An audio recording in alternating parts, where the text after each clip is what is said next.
All right, everyone, welcome back. This is the Imaginary Lines podcast. This is episode 4, and I am Keith Giles, author, podcaster, etc. And I'm joined by my good friend Darrell Epp, who's an award-winning poet and a damn good one, I gotta say. We were having a great time talking before we hit record, and we thought we hit something great. We're like, we better hit record quick before we lose this. So I guess starting off, hitting the ground running here a little bit. Sure. So what were we talking about? Yeah, tell them what you were saying before we jumped on here. Yeah, basically we were complaining about how tragic it is that our books don't sell as well as Harry Potter, and about how hard it is to get the message out in this day, where it is today is very different from the past, and if you go back through Epp history, you could look at times when, during the course of 150 years, not too much would change. Where there was a time in Epp history when you worked the land that the Epp from 300 years previous to you worked. Mm-hmm. And that was it. Not a lot was up in the air. So a modern North American would say, oh, you had so much less choice. Yeah. Right? You weren't free to choose. Yes. Right? And basically what your father did, that's what you were going to do. You were going to marry the girl next door, and then you would die and be buried alongside your great-grandparents, right? Right. And unfortunately, there's a downside to that, as we can see now, where it's funny, like down the street here at McMaster, they have the Marshall McLuhan Archives, where I used to study. And I guess Marshall McLuhan was, back in my day, he was really promoted heavily kind of because, Canada was really proud of him. He was like a Toronto guy and all that stuff. And if you watch the movie Videodrome, Professor Brian Oblivion is a parody of Marshall McLuhan. Okay. Yeah, and he said the future would be a global village, right? And people never understood what he meant by that. And they just said, oh yeah, we'll have a lot more connectivity. And when Mark Zuckerberg promotes Facebook, he says the goal is about unlimited connectivity, right? And what do you mean? It turns out now the political opinions of that person I went to high school with 30 years ago are in my face. I'm like, no, I left town to avoid those people. Right? Right.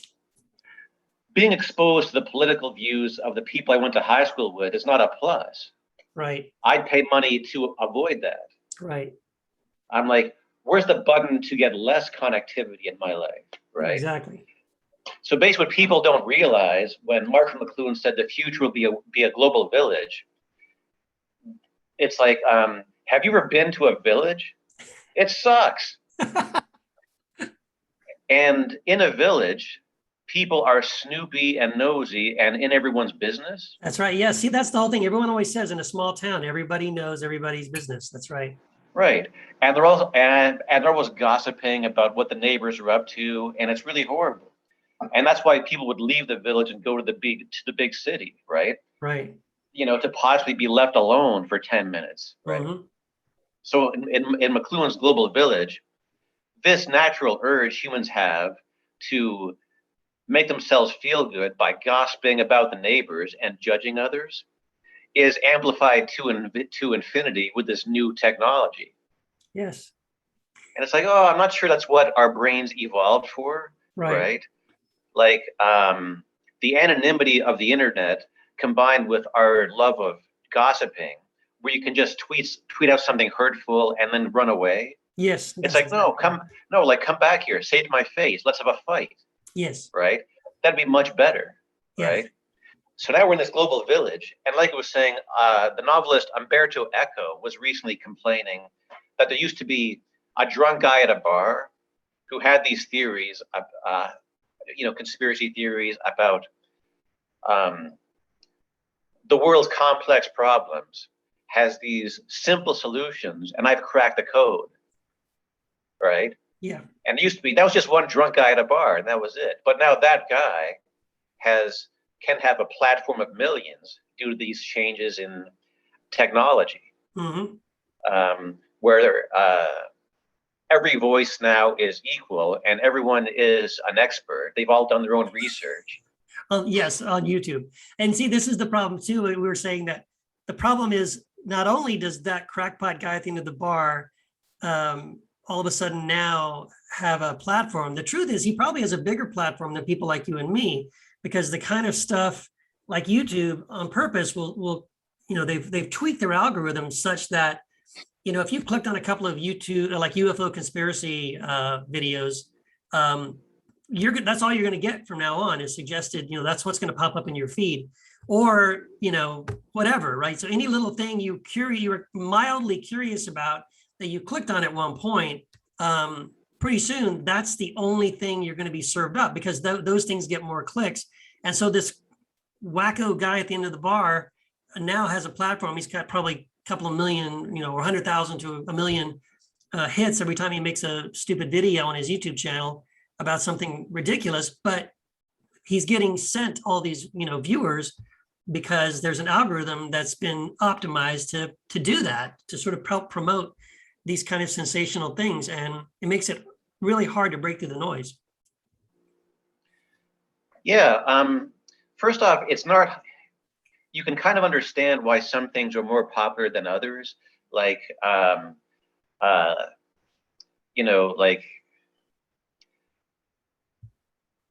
like I can guess why Selena Gomez gets more traffic than we do, because people like looking at human beings who are attractive. Yes. So she gets a billion more hits than we do for reasons that are pretty easy to figure out. I've been working on my tan though. Yeah, that's good. Also, human beings have a thing about dopamine. Yes. Where it used to be, again, the way people lived in human history until about 5 minutes ago, it was that, oh, wow. If it was up to me, I'd prefer just to tickle my dopamine sensors 24 hours a day, but I'm not able to, because I'm worried about surviving the winter, lack, scarcity, all these things. Yeah. And now those breaks are off, right? Yeah. So people are pretty much free to indulge whatever tickles them the most, right? Yeah. And the funny thing is, we were talking about the end of the world. Yeah, that was the part. That was the good stuff. Right. So my crackpot theory is, what if the world ended 6 years ago? So basically, it used to be, there was this idea in the West that was a big part of why people moved here, called live and let live, where you meet someone and say, oh, wow, you're really obsessed with glass blowing. That's not my cup of tea, but have a nice day. And now, because of the way the internet flattens out discourse, you aren't allowed to live and let live anymore, where it's like, now people come at you and say, what is your take on this hot button topic of the day? And then if I say, that's not really my thing, it's not my thing, that's not good enough. They're like, no, you must think this way. Why aren't you doing this? Are you a hater? Are you intolerant? And I'm like, no, I said that's not my thing. Right. I'm obsessed about something else. Have a nice day. Like, no, that's not good enough. Yes. You must subscribe to my newsletter, or else you're one of them, right? Yes, I love it. And you see this all the time. So basically, my idea is, a few years back, we ceded control of our mental landscape over to the algorithm, where it used to be, if you wanted to know stuff, you had to walk to the library, you had to go outside, risk being in direct sunlight. And it was kind of hard, and it was all these things. But now, basically, you can sit at home and the algorithm feeds you content now based on your choices in the past. So basically, if based on your random scrolling, the algorithm sensed you were a little bit suspicious about Jewish people or vaccines, it will now feed you content that will make you more suspicious. Yes. And confirm the suspicions you had 5 minutes ago. Yeah. Which has basically turned the entire world into an echo chamber, so that your entire mental experience is one big feedback loop that does nothing but going forward confirm the prejudices you had 5 minutes ago. Yeah. Yeah. What was there was a really excellent documentary on Netflix. Was it The Social Dilemma or something like that? Yeah, yeah. Yeah, it was, and it was all about that. And it's very terrifying because even all these guys, and they interviewed all the top guys from like Instagram, Twitter, Facebook, and they were like, yeah, I won't let my kids watch, I won't let my kids have an account. And even they recognize, like, how this algorithm is set up to, it's really like manipulation. It really is like sort of controlling you. And then there was actually a quote in that documentary that was so great, and I'm going to paraphrase it. It was something like, the guy was saying, he says, we for the longest time have feared AI, that one day AI, oh no, what's going to happen when AI gets to be smarter than we are? And he said, we're afraid of that, but what we haven't understood is that AI doesn't have to be smarter than we are. It's just figured out how dumb we are and how to exploit our ignorance and our flaws. Like it exploits our flaws. In other words, like you said, this dopamine hit and things that confirm our biases and things like that. And so it's this algorithm has really, they call it machine learning. He said it's already learned how to exploit our weakness. It doesn't need to be smarter than we are. And that we're already kind of the victim of that. And so I think that there's definitely something to that idea. I love that idea of like how we've ceded control of ourselves to the algorithm. I think there's something to that, man. It's really funny too, because I posted something in the Facebook group about this, about early 90s, like maybe mid 94, 95, something like that. I woke up in the morning and I had this, just one of these rare times where I had this complete short story in my head. I woke up and like, it was all in my head, the whole thing. And I just wrote the whole thing down, boom. Like then, and what's crazy is it's difficult to explain it now because now we're kind of living in this world already. But at the time, this was mid 90s. And this was science fiction. And in the story, it was a character in this future world where everybody has this device that they carry around with them. And it basically creates a filter of the world around them. So you can almost customize it, right? You can make the world around you look the way you want it to look. You want to live in a jungle, the Old West. You want to live in the futuristic science fiction world, whatever it is. And also it controls the way other people perceive you. So you can actually download little apps and things that make you look like this actor, or make you, physically look like this, or have this hair color or whatever.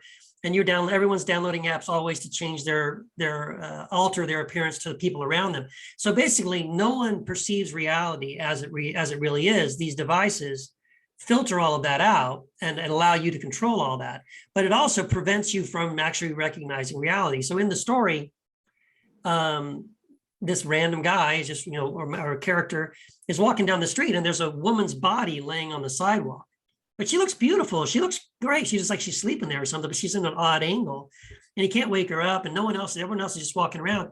And he realizes the only way he can really check it to see if she's okay is to turn off his device, which almost no one ever does. He's actually kind of having a panic attack about it. But he does. He goes, I'm just going to do it for a few seconds. So just to check. So he unplugs his device. Now, all of a sudden, he sees reality the way it is. And it's like, he can't believe it. It's like disgusting and ugly. And this woman's body is laying there on the sidewalk. Her brains are out there. It's like, oh, damn, she's dead. But he quickly plugs back in, right? And then he's like, well, I guess I go to the police department. So he goes to report it. And then they're suspicious of him and all this stuff. But it was just really a story about, like, in general, it was just a story about what if there one day was a device that everybody was plugged into that distorted their view of reality, of themselves, allowed them project a false self and all this stuff. And I'm like, now I'm going, damn, I got one right here. Yeah. It actually happened. And so that was just like, I feel like in a way that is kind of what's happened. We have entered this phase of reality where it is difficult for us to perceive reality as it is. And I think it has shifted the way we see ourselves and one another in some not so good ways. Yeah, it's funny you mentioned that because it reminded me of a story by Philip K. Dick called Faith of Our Fathers. And I don't want to talk about Philip K. Dick too much, but Faith of Our Fathers, he stole the title from that famous hymn, which he sang in church. And Faith of Our Fathers is Philip K. Dick on a good day, where basically there's a really controlled, airtight world like this, and a guy has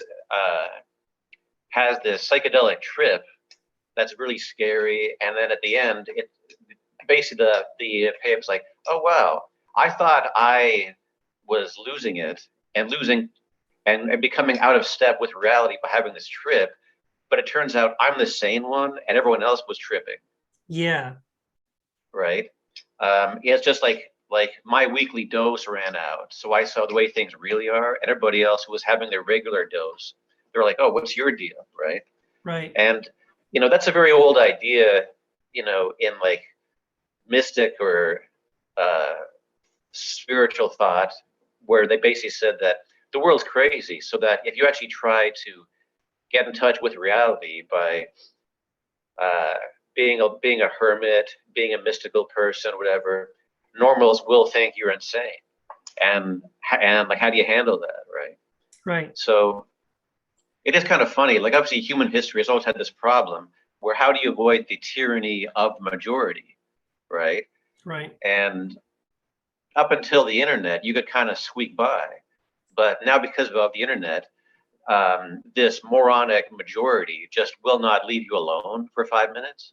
Yeah. Where, like, for example, pornography has always existed, but up until 5 minutes ago, if you wanted it, you had to make an effort to seek it out. And now you have to make an effort to avoid it. Oh yeah, that's exactly right. Yes. Yeah. Yeah, because I mean, I'll do a confessional here. I remember when I was a teenager, like, if you wanted to read a dirty magazine, you had to get in my car, drive to the 7-Eleven, make sure no one I knew was looking around, right? Yeah. Get up your courage and I'll take that magazine. And the shame, there was like a level of shame, and there was layers and steps you had to go through, right, to access it. And you're right, like today, where it's like, you're right, you have to exert probably the same or maybe even more effort to avoid it, because it's everywhere. Like you can be scrolling through your Twitter feed and be like, whoa, what's that? Okay, well, I gotta follow that guy. Right. Yeah, or why? like on Facebook, I'm constantly getting I call them zero girls. I constantly get these friend requests from girls who have no mutual friends, maybe 3 posts. They've started their account a month ago, and all the pictures, sometimes the pictures of the girl aren't even the same girl. Like, they can't even find 3 pictures of the same girl. And like, and they're friending you, and like, no, this is not a real account. I know this. I know what's going to happen if I accept this friend request. So, you're inundated with this thing that's like constantly in front of you.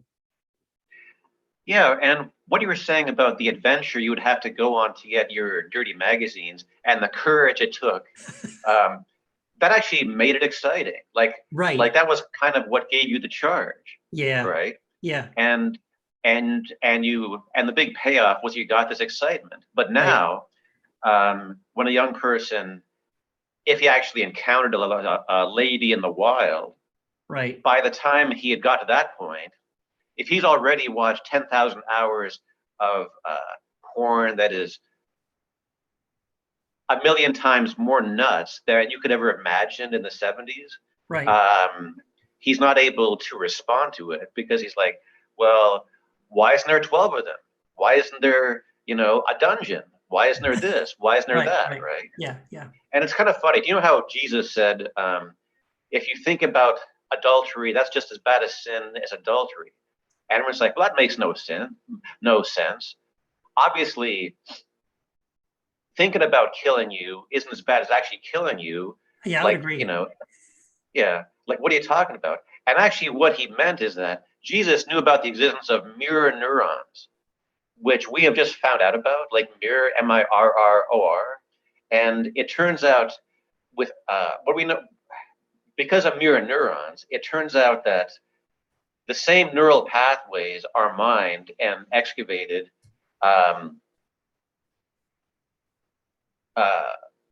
when you watch someone do a task versus when you do it yourself. Yes. So basically, like, cheating on your wife is wrong, but it turns out if you watch other people do that stuff, it creates the same neural shortcuts. Yeah. So people say, man, Jesus was nuts. He said thinking about adultery is as bad as committing adultery. That's crazy. But your mirror neurons agree with him. Yes. Right. So now you have guys I've heard stories about teenage boys who see female specimens on Instagram, and then when they meet a real teenage girl, they're like, "What? A pimple? Ah!" Right. And they run because they can't imagine, because anything they've seen is just like beautified and smoothed off, right? Right. Exactly. So what Jesus said makes a lot more sense now that we know about mirror neurons, and it's a huge problem where by the time people get to have this real experience, which is supposed to be as exciting as it was for you back in the day, like, going to the 7-Eleven, like whatever. If a young person has already had the experience of viewing really intense stuff that I don't want to be too specific about, by the time they get their chance up at bat in real life, it's like, man, this isn't doing it for me. Yeah, exactly. Because I've already burned out those circuits. Yeah, that's exactly right. Hey, and to get back to what, go ahead. Actually, to get back to what you're saying about AI, that's kind of funny too. And it is really interesting, as we've done before, to talk about where 20th century science fiction failed and did not do a good job of preparing us for this future. Right. Like, in Star Trek, they had the warp drive, which meant, warp 5 is 5 times the speed of light. And they're like, well, wait a minute. Einstein proved 60 years earlier that if you travel the speed of light, by the time you arrive there, you wouldn't really be recognizable. Right. Because at the speed of light, mass turns into a blinding blaze of energy. Right. So I'm not sure I want to buy that ticket. Right. But they just went with that to squish the planets closer together, so there'd be the possibility that we could get to like the Nazi gangster planet in time for next week's episode. Right, exactly. Right? But it turns out that's not what the future is really going to be like. And because of science fiction failing us, when we think of AI, we think of the T-1000, where it looks like a guy, but it's made of liquid metal, and it can do and it can plug his finger into its modem to get. This is funny too. In 1992, we thought to get access to all the information in the history of the world, the T-1000 would have to stick his finger into the modem. Right. But now you can do that. Right.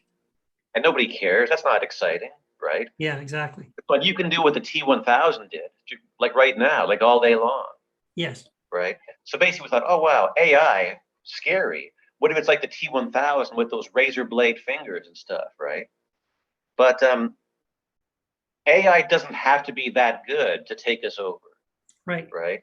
It's like in science fiction, we thought, oh, wow, we'll have manned as space adventures to explore the cosmos. And well, it turns out unmanned probes can do anything a manned probe can do, but at a cheaper price. Yeah. So it's like, oh, wow, humans colonizing the outer space and going to far distances never happened, because why bother? Right. It's way simpler not to, because like Voyager is still telling us interesting things from 77. That's And crazy to me. Yes, that thing is still yeah, it's out pretty there awesome. and it's still sending us signals. Like, wow. Yeah. And it's so funny. Like the big problem with exploring space was the atmosphere because it makes things fuzzy. But now they have really good observatories. Even in there's one in Hawaii that's at a high elevation, and it is free enough from distortion where it's like this is pretty cool. We don't need Captain Kirk to go there because we're Right. set, Right. right? So AI doesn't have to be like the T-1000 or the Terminator, and that's where we were really led astray.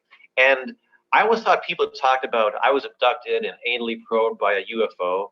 I always thought it was really embarrassing because the first reported abduction of uh, of UFOs, there was a certain couple who said we were kidnapped and raped by these aliens. Is that The Betty way and they Barney? described it, Betty and Barney? yeah, yeah, Something. the Yeah. way they described the aliens was exactly the way the aliens had looked like on the Outer Limits 4 weeks ago. That's exactly right. Yes. And it's literally true. They watched the Outer Limits, got really hammered in the trailer park, and said, "Oh man, I got raped. I got raped last night. It couldn't have been Billy Ray. It must have been the aliens from the Outer Right. Limits. Yes. Because it was just Billy Ray from the next trailer. That'd be embarrassing." Right. And then people just went with it. But this kind of relates. I was just reading about when the Spaniards first encountered the Aztecs, and there's actually literally true reports of Aztecs going to the king and describing what he saw. And the Aztecs had never seen a ship before. They'd never seen anything that big. Normally, they would look out at the Caribbean and they would see like a horizon line between the blue of the water and the blue of the sky, and it never changed. And when they ran to the king, they said, "At first, we thought it was like a typhoon, but then we realized it was a moving mountain." Yeah. Right? So they said, "Yeah, it was some mountain moving on the water coming closer," because they'd never seen a ship, so they didn't have a context for it.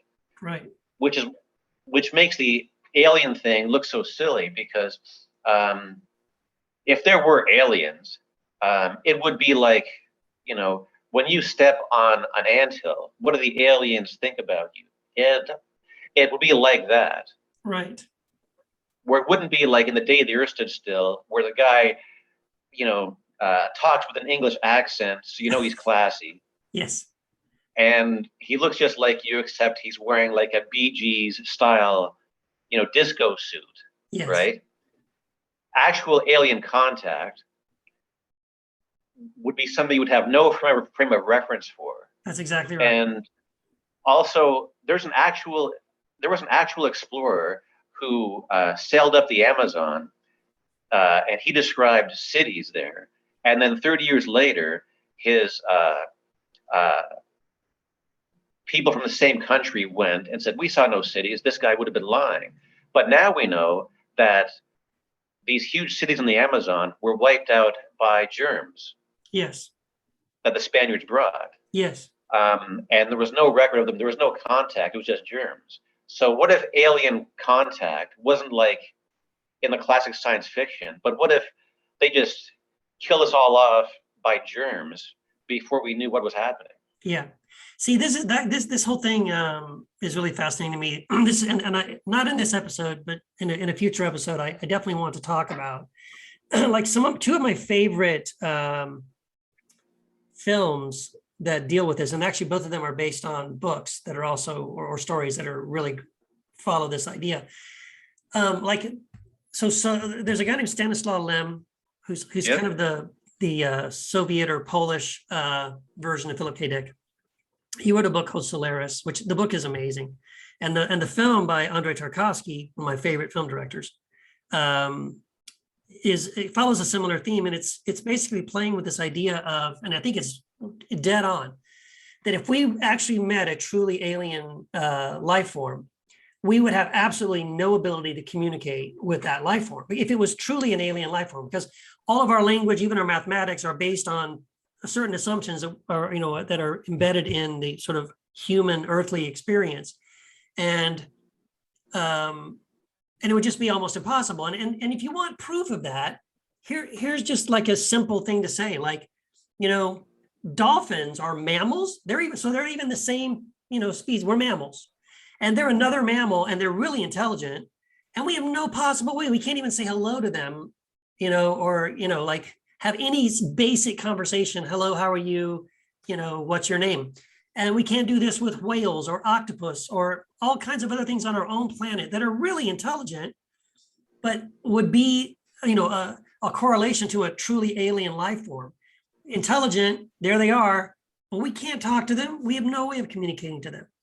And there's another great movie called Arrival that does the same kind of a thing, that plays with the idea of how the dangerous thing, like you could be doing something that you think is a very simple and might even be like just normal communication that could be perceived by that alien as a threat, and so you have no way of truly connecting with a truly alien life form. And the books are great too. There's another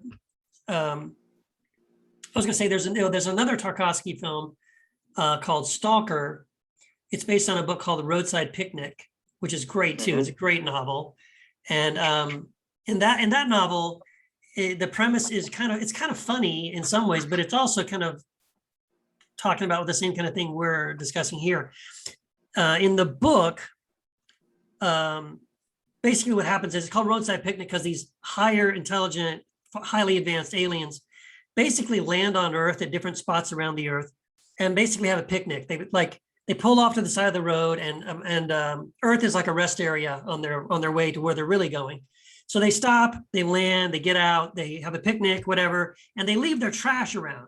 But the thing is, even their trash is so much more technologically advanced than we are, that, to us, it's like this magic devices and like, what are these things? And we have scientists trying to figure them out, and we have no idea what these things are. And the aliens have already gone. And we're just trying to pick through their trash, and we're being blown away by how advanced these things are. We don't even know what they are. And I think it's a similar kind of a thing where I like that kind of science fiction, because it takes it away from this idea that we're going to meet aliens and they're going to basically, like you said, have English accents and look like us and think like us, and we're going to instantly have a conversation. And I think if we ever did encounter aliens, it would be probably closer to those kinds of examples where it would literally be the most alien thing, and we would just still be going, I don't know.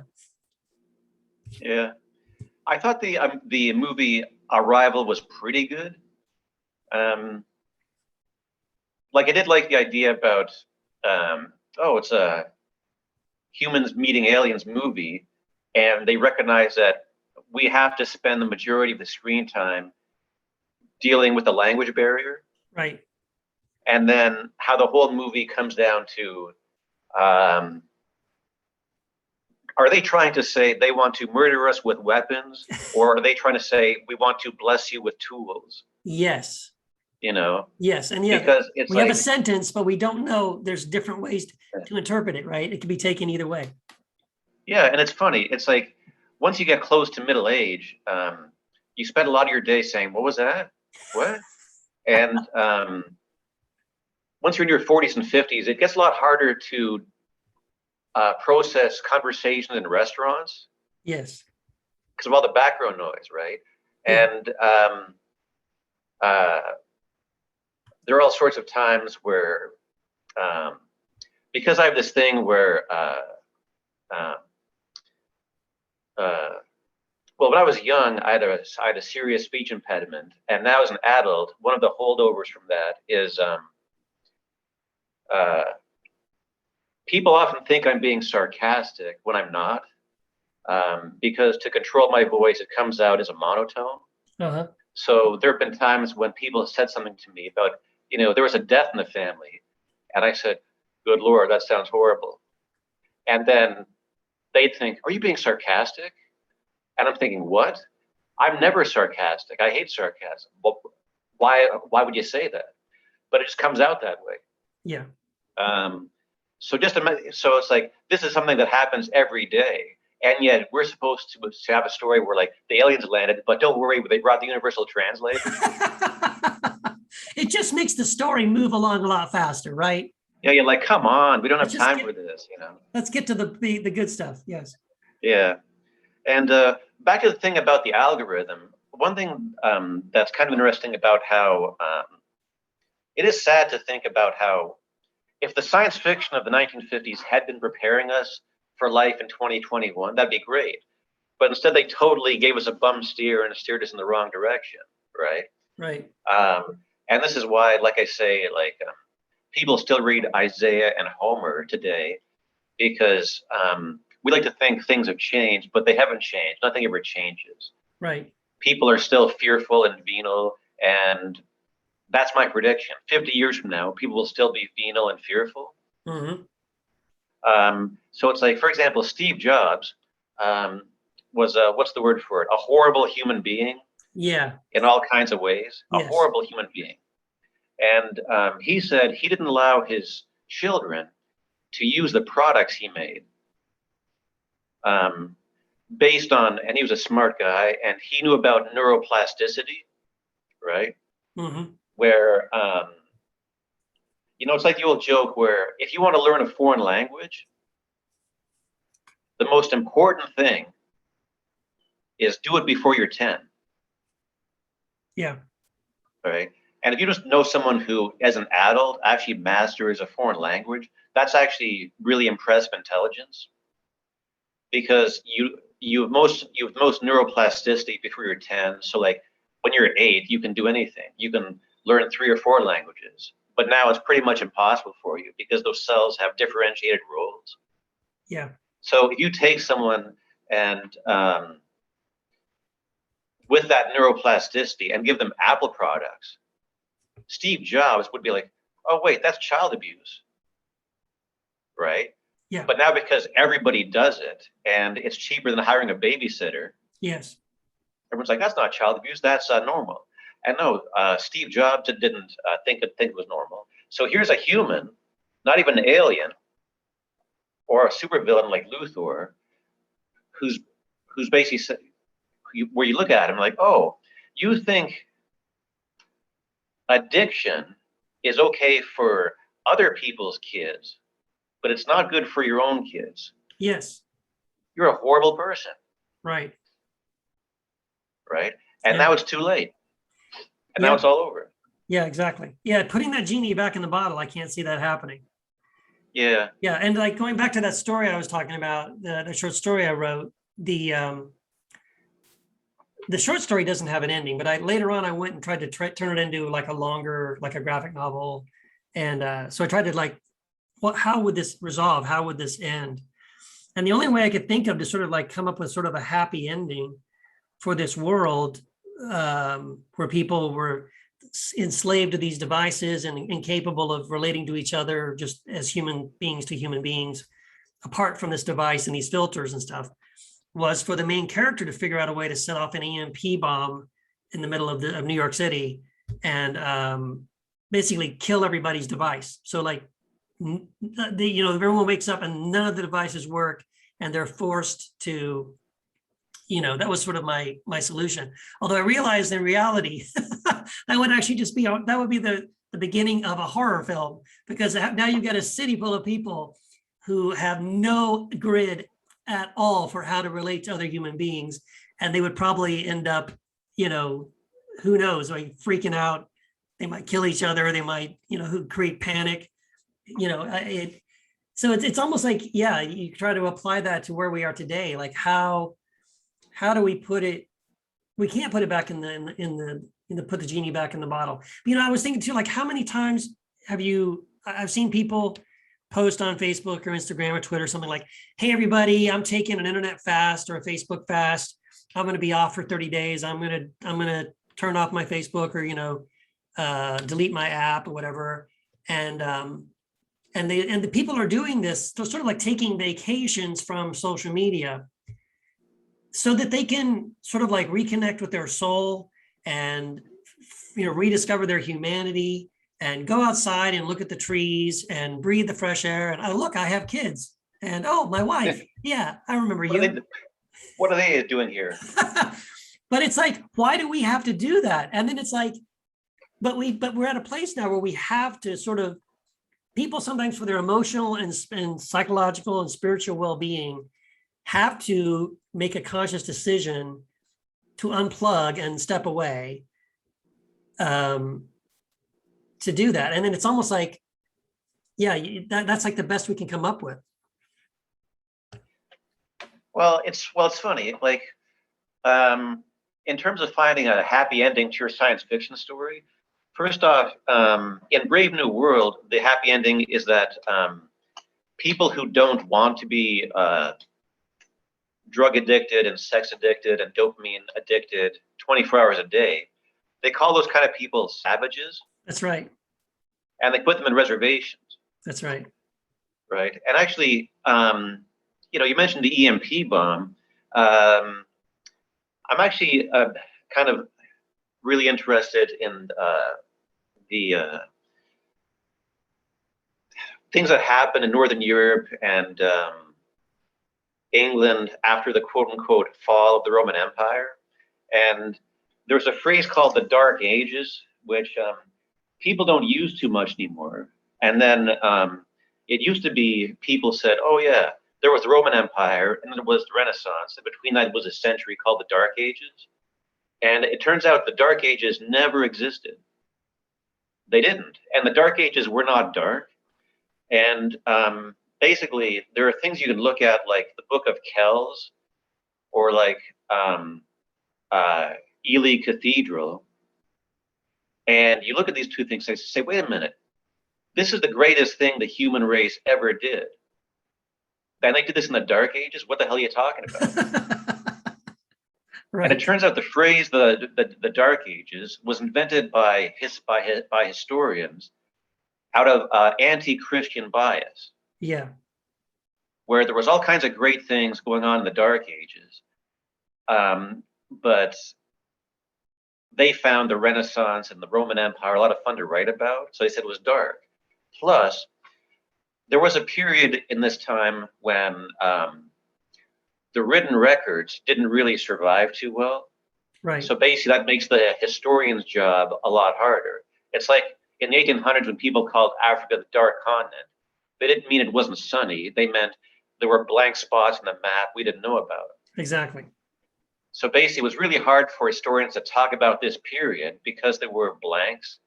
So they called it the Dark Ages. And you know how history is, history is talking about people who kept written records.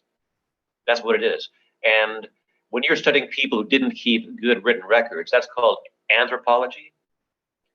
Where instead of studying their documents, you study their artifacts. Mm-hmm. So now, this period they call the Dark Ages, go to like Ely Cathedral or Chartres Cathedral, and you look at these things and go, do you know how they did that? No. Right? Can you do that? No. We buy our furniture from IKEA, and we want to look down our nose at these people say it was the Dark Ages. I love it. Yes. So, now, listen, so basically, well, hold on, real quick. That right there, what you just said, is one of my pet peeves about this whole ancient aliens thing, because they'll go and show these, these ruins in Peru and these huge stones that were cut perfectly and laid together, and basically what they're saying is, well, we don't know how they did it. We're not sure how we could do it. Therefore, it had to be aliens. Instead of going, hey, maybe people used to be a lot smarter than we think they are. We can't give them any credit. It can't be them. They couldn't have done that, even though the evidence is they did. There it is. But they obviously did it, and it's right in front of me. So that assumption that I couldn't do it, therefore they couldn't either, and so the answer is aliens. Yeah. There's also a bit of racism involved there, where when white people were like, when white people go to the great cathedrals of Europe, they say, "Man, Europe sure was on the ball." But then they go to the pyramids in Egypt and say, "That must have been aliens." Right? Most brown people wouldn't have done that. Yeah, but also this gets back to the quote about Umberto Eco, how now thanks to the internet, everyone's an expert. Mm-hmm. Where people think they're smart because they have a cell phone. When it's like, talk to people. No one's smart. No one knows anything. They just think they are. Yes. And it's like, Do you know how to start a fire? Do you know how to change a fuse? Nobody can do this anymore. It's all lost, right? Right. And it's kind of funny. Like right now, like obviously, yesterday in the news, the Taliban took over Afghanistan. So it's like, wait a minute, I thought America was awesome. When's the last time they won a war? Mhm. Right? It's all just talk, the paper tiger, right? Yeah. And these things always have the same cycles, where what happened was the Roman Empire expanded. And it expanded to the point where the territory that technically covered the Roman Empire on a historian's map was now so big that it didn't have enough personnel to defend it. Yeah. So basically, in England, Emperor Hadrian built Hadrian's Wall, where on the other side of it was the Scots, who were savage and you couldn't talk to them, so they just left them alone, right? So basically, they didn't have enough dudes, so they started recruiting the Scots to patrol Hadrian's Wall to keep the Scots out. So it's like, bro, like I'm your cousin, let me in. Okay, whatever, right? Yeah. So of course that didn't work out too well. And then in Rome, it got to the point where it used to be they would fight tribes and win, get their stuff. But by the time the 300s came around, Rome was at the point where it's like, man, we have a lot of money. We're top dogs. Why bother fight? Why bother being tough? And this situation will, of course, last forever. So what they would do is they would pay tributes to the Vandals and the Goths every year. And basically what it was like they'd come to town and say, we'll pay you this much money in gold for you to leave. Right? This is fine. And then in around the year 410, the river froze and the Vandals crossed the river and said, yeah, guess what? This year, we're not leaving. Wow. And the Romans like, but every other year, you just took the bribe and split and went back into the woods there. And the Vandals like, yeah, this year, we're not leaving. This year's different. Right. Right? So then shortly thereafter, Rome didn't have any interest or power to keep a tight lid on things in the Frankish kingdom, Germania, England. And for a lot of people, the fall of Rome improved their situation. Right. It made things a lot more decentralized. So they found a lot more local solutions, and it was way better. Yes. But historians, for some reason, have a big hard-on for fancy uniforms. Yeah. The empires. And the BS of the great man theory of history. So they say, oh, this was the Dark Ages, right? But we were like, in Northern Europe after the fall of Rome, we're like, this is way better. People are leaving me alone, right? Yeah. And then suddenly out of this period, they make, in my opinion, the high points of the human race, like, which is basically Ely Cathedral and Chartres Cathedral. And then later historians say, oh, that was so dark, so gloomy. So I don't know what's going to happen in the future, but the idea that like wow, right now everyone is addicted to their laptops and getting the same old crap. It's like, well, what happens if there is an EMP bomb? Or what if people just reach their limit and say, yeah, I don't feel like checking my Facebook status right now. Right. Right. It makes you wonder, Yeah. Like I remember when the internet first got rolling, people would say, oh, why bother having a huge physical library? That's ephemeral because now everything will be digitally stored, so you don't have to worry about it. And now you see big tech censoring books where it's like, I think I'll prefer to keep my physical copies, under the bed next to my shotgun. Yeah. So it's like I was saying, like part of what historians mean by the Dark Ages is they say, man, the written records weren't as good once the Roman bureaucracy fell apart. But for the actual human beings, they're like, this is a big step up, right? Right. Because they still had families, they still had folk tales, they still had a memory, they still had stained glass windows, which told a huge amount of narrative and images. Mm-hmm. Right? They had these things like the Book of Kells, these amazing illuminated manuscripts, Yeah. which would have blown their minds way more than CGI or James Cameron can. Yeah. So it's like, who are you calling dark? Yeah, exactly. Better, yeah, things were better, but better for who? Yeah. Hey, so we never got around to doing any poetry, man. Okay. Let's do it.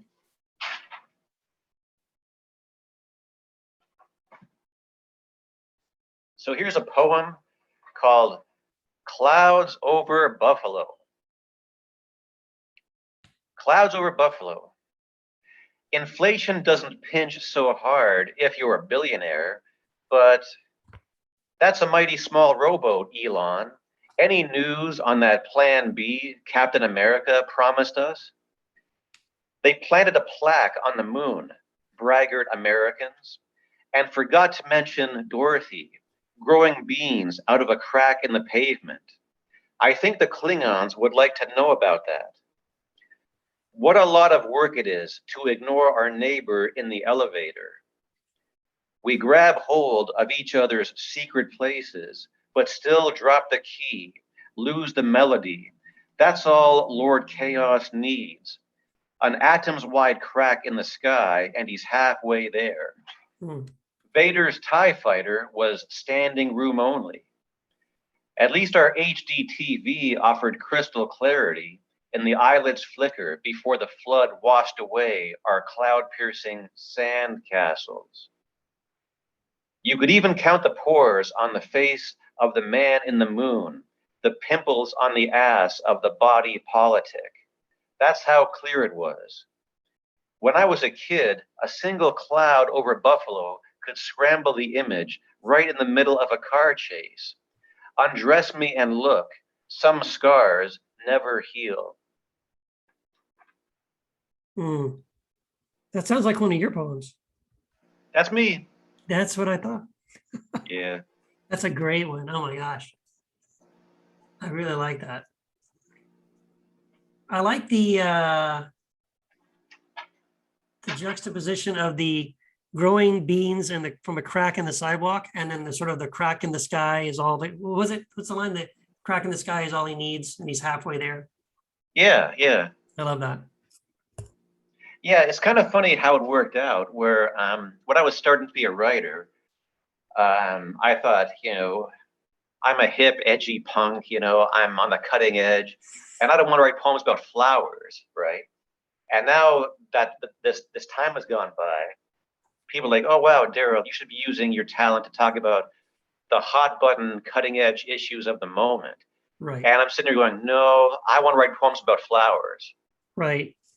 Right. And everyone's like, oh, look at what people are outraged today about. And like, well, do you remember what people are outraged about last Wednesday? Nobody does. What's that tell you? Right. Right. So it's like, now I'm writing poems about flowers where I'm like, yeah, I want to focus on things that are beautiful and unchanging. Leave me alone. Yeah, I love it. So it's kind of funny how that works out. Let's see. You have another one? Yeah. I'm trying to choose a good one. Okay, this is called Future Wars. And water wars instead of flying cars. A half-assed harlequin for Miss America. The junk mail's in bloom and choking out my sunflowers. When they started trading fresh air on the futures market, that's when I drew the line. But I have shaky hands. The line looked like the lie detector printout when I said I'm doing fine. I slept in, but that entropy law never does. Even pulls doubles on statutory holidays. Victoria Days for fireworks, not pizza with a fork, heat death, layoffs, and lost dogs. The future's a puddle we all piss in, a suicide bomber in a clown car, a joke we bite into like a wormy apple. City council gave themselves a raise, threw a tarp over the poor. We started dancing in the grocery store, pretended we mattered, pretended we were shareholders. See the smiling faces on the coins we worship. Counterfeit gods passed out on the kitchen floor. Oh my gosh, man. I love that. Now, see, there was a little bit of current events, or there was some commentary in that one. I like that.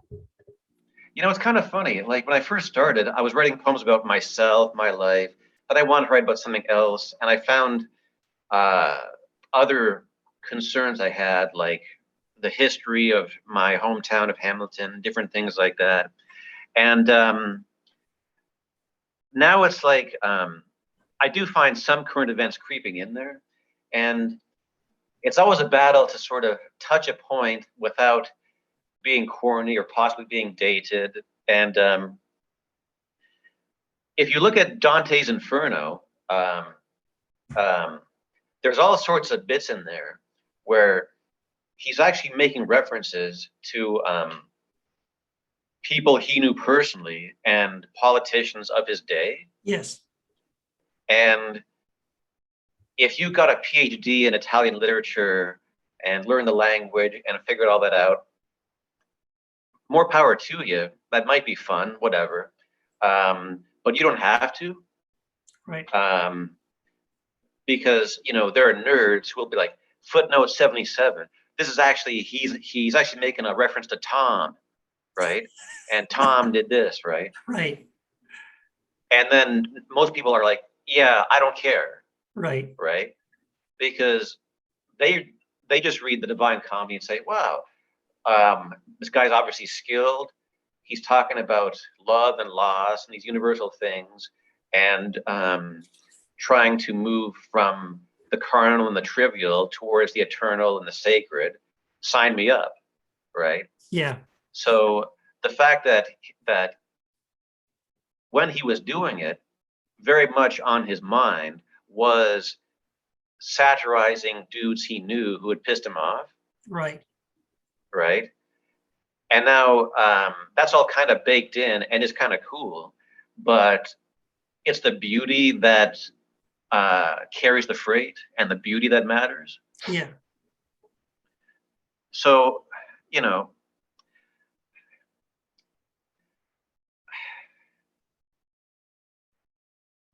I try as much as I can not to care about current events, because I think that's important. Because I have this pet theory that politics brings out the worst in everybody. Yeah. And whenever I say that to someone, they say, oh, yeah, I get how that could be the case for most people, but not for me, No, not because for me. my politics are correct. That's right. Right. And I'm like, no, Slick. I said 100% of the time. Right. Okay. But at the same time, I was at a party a couple of days ago, and I was talking about writer's block, and I said, there's a tent city of homeless people 100 meters from my front door, and billionaires are going into outer space. How can you have writer's block? Right. Right. There's a poem right there. That right there. That's the first line of a poem right there. That's great. Yeah. So there definitely is that, and it's kind of funny. I remember when I first became aware of you, and I would look at the stuff you were writing about, and I guess I had I guess I had too much free time on the internet, so I'm reading all this stuff you did. And like I said, free time, that's a modern invention. Yeah. My grandfather never had free time. Yeah. He was worried about not freezing to death, Yeah, exactly. So I spent all this free time on the net, like too much, obviously. So I was looking at all the stuff you're writing, and I'd go through it and go, oh, wow, here he's talking about something that doesn't interest me at all. and most of it is like, wow, I'm not interested. I think I used to be, but it just vanished. Yeah. I'm not interested. And then there was something you wrote many years ago, which was the top 10 reasons not to vote. Oh, yeah. And that's one thing where I actually bookmarked it and kept it around, and I passed that around. Oh, cool. Yeah.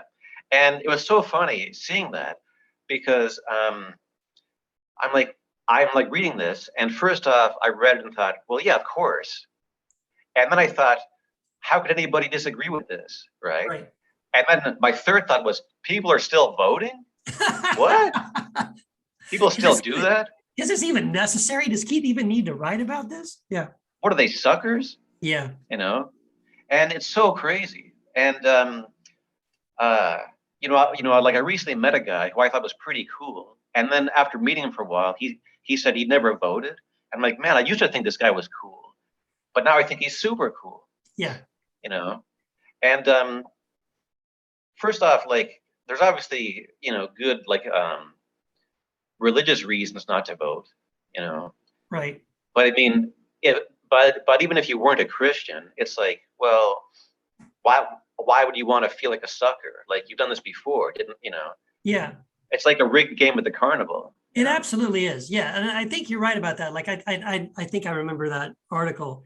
There's You it's think funny. you do? That's a classic. Yeah. Well, because I'm sure a lot of it turned into my first book, to the Jesus Untangled book about politics. Because yeah, the more I was researching that book, it was sort of like, yeah, I do have sort of from a religious or a spiritual conviction that I think it's a bad idea.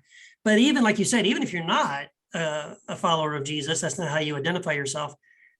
There's just lots of very practical, logical reasons why, just like the fact that, the numbers, the statistics that have been done,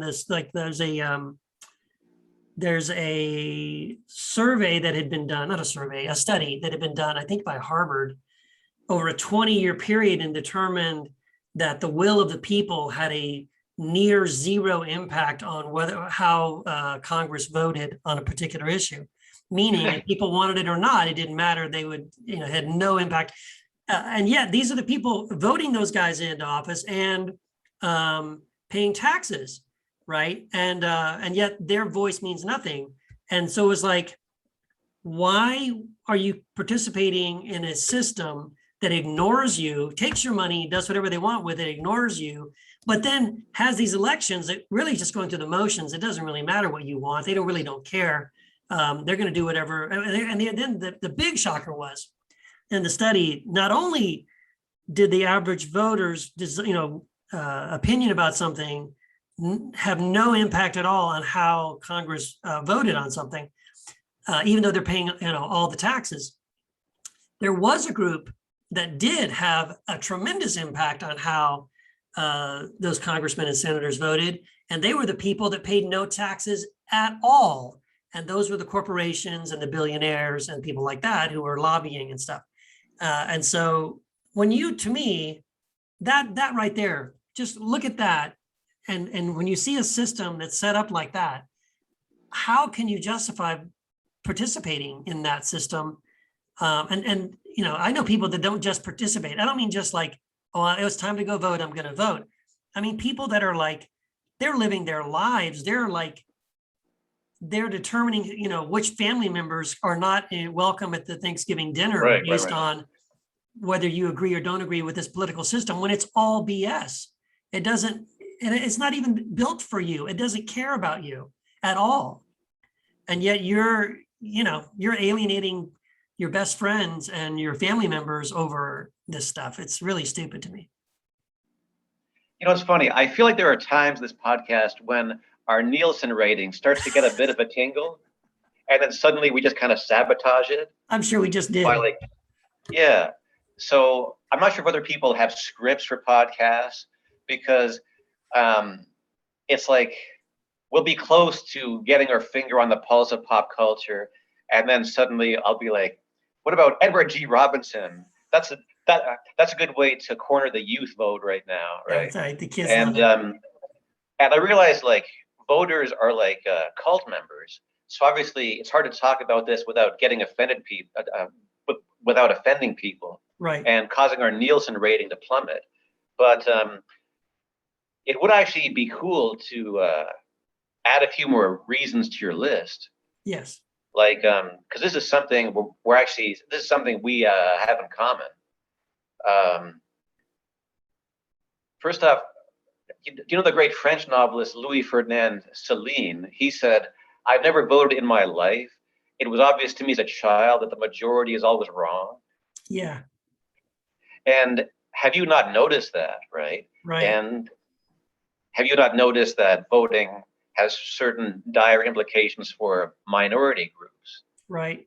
And it's kind of funny. Like obviously, Epp is a Mennonite name. It's pretty hard to hide. And there was a strain in Mennonite philosophy where they thought voting was a sin. Yeah. And it's kind of funny in the Protestant Reformation. The only offshoot of it that didn't use violence to achieve their goals or supremacy were Mennonites. Yeah. And Anabaptists and the followers of Simmons. Yeah. yeah. And one thing, and even during the height of the age of religious wars before the Treaty of Westphalia, was one thing Catholics and Protestants could all agree on: we have to kill Mennonites. Right? That was the common ground. They bonded over their mutual hatred of those Mennonites.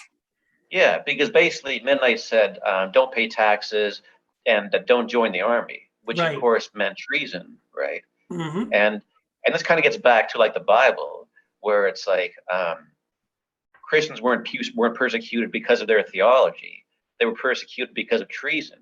Yeah, they refused to participate in the empire. Yes, here's the thing. I'm writing a book right now on that exact topic. It's the final book in my Jesus series, Jesus Unarmed. And it's looking at Jesus and the early Christian church and how it was this subversive thing. There's a line in the book where I say something about how what Jesus was advocating and how the early Christians, took his teaching and carried it forward. And I said, this might sound treasonous to you. And here's the thing. It is. It was treasonous. This is the reason why they were killing Christians by the hundreds for a couple hundred years after Christianity. They saw it as a threat because it was a threat, right? They were telling people, don't be a part of the military, don't be a part of the government, don't participate in the anything to do with Rome, and not just the games. Don't go to the games. Don't go to the Colosseum. It was a total non-participation in the empire. This is the reason why they saw it as a threat and wanted to stamp it out. And so the sad thing is now Christianity has become domesticated now, where it's not a threat to the empire or the state. It's the good buddy. You know what I mean? It's riding shotgun. And that's, to me, that's a sad thing. Well, I remember that I think there was one time they asked David Bentley Hart for his hot take on Christianity in America, and he said it hasn't arrived there yet. Yeah, like it would be a good idea. Right. But it's funny. This is one topic, like I was saying, good Lord. When it comes to voting, I wish I could organize my thoughts to be eloquent or something, but there's just like 10 different things I want to say about it, at once, because it seems so like ridiculous, right? Yeah. And this is one thing people don't. Yeah, it really is important to mention that Christianity is treason, and it's supposed to be. Yeah. And we could use some more of that. And the Emperor Titus, in the year 70, there was one day when he was attacking Jerusalem, he crucified 7,000 people in one day. Wow. Okay, to send a message about how the world works.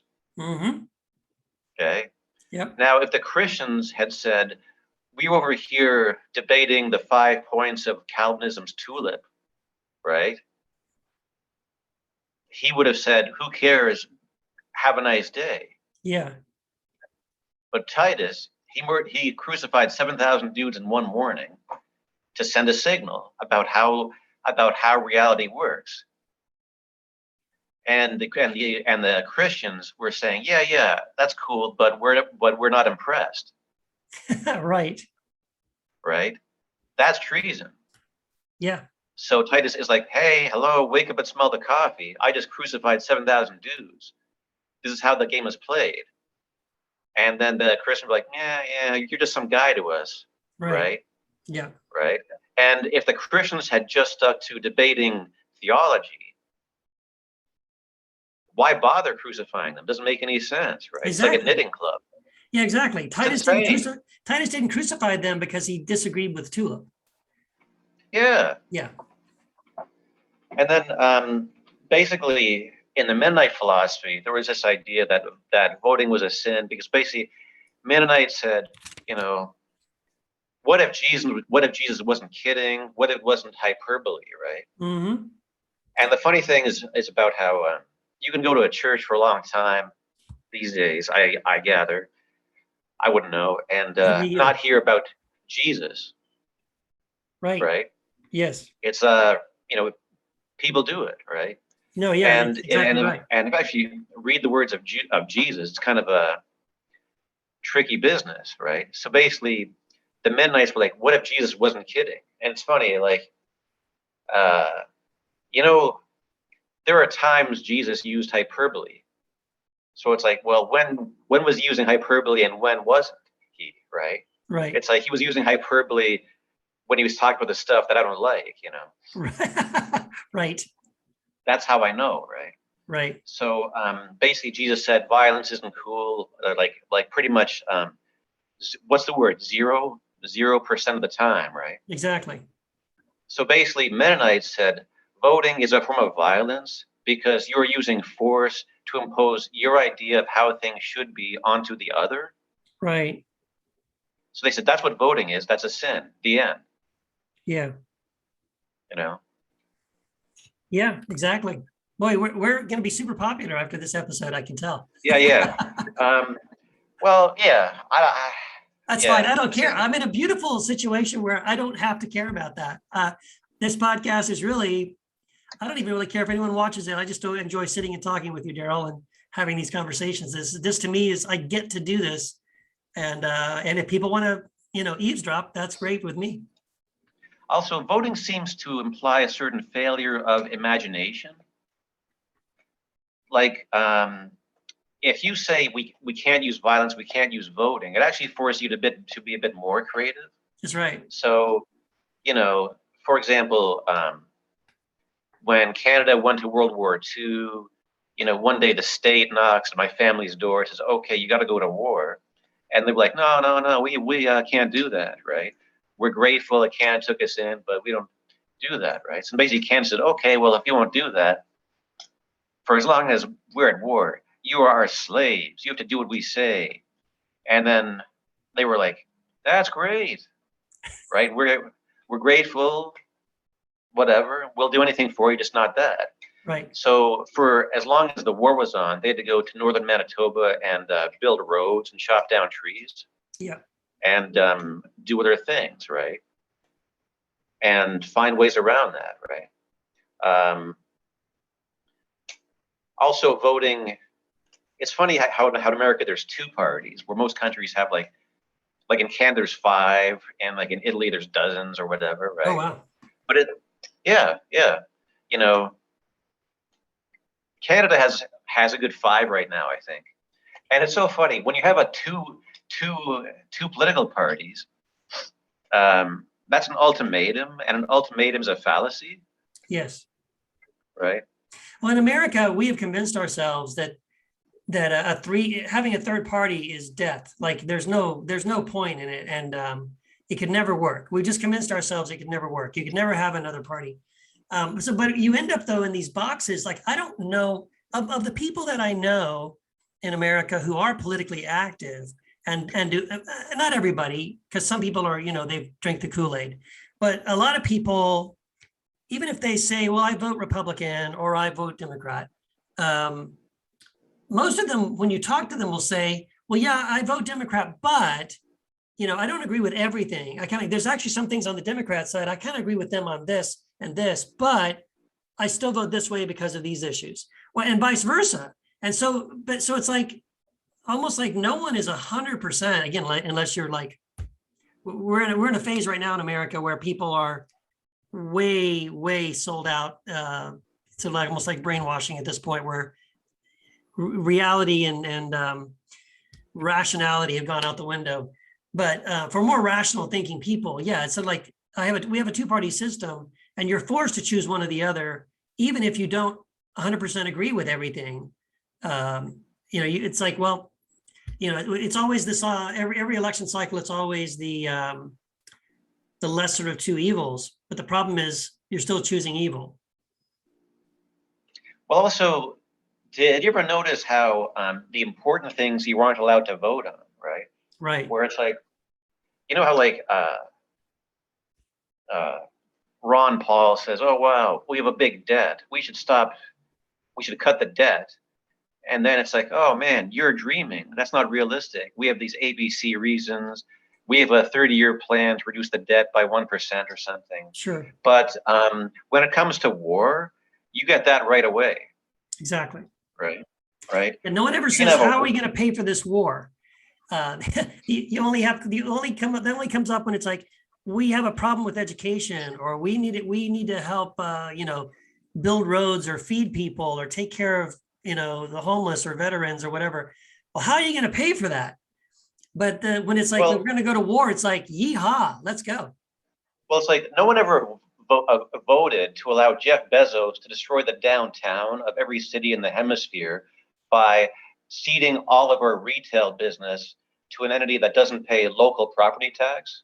Exactly.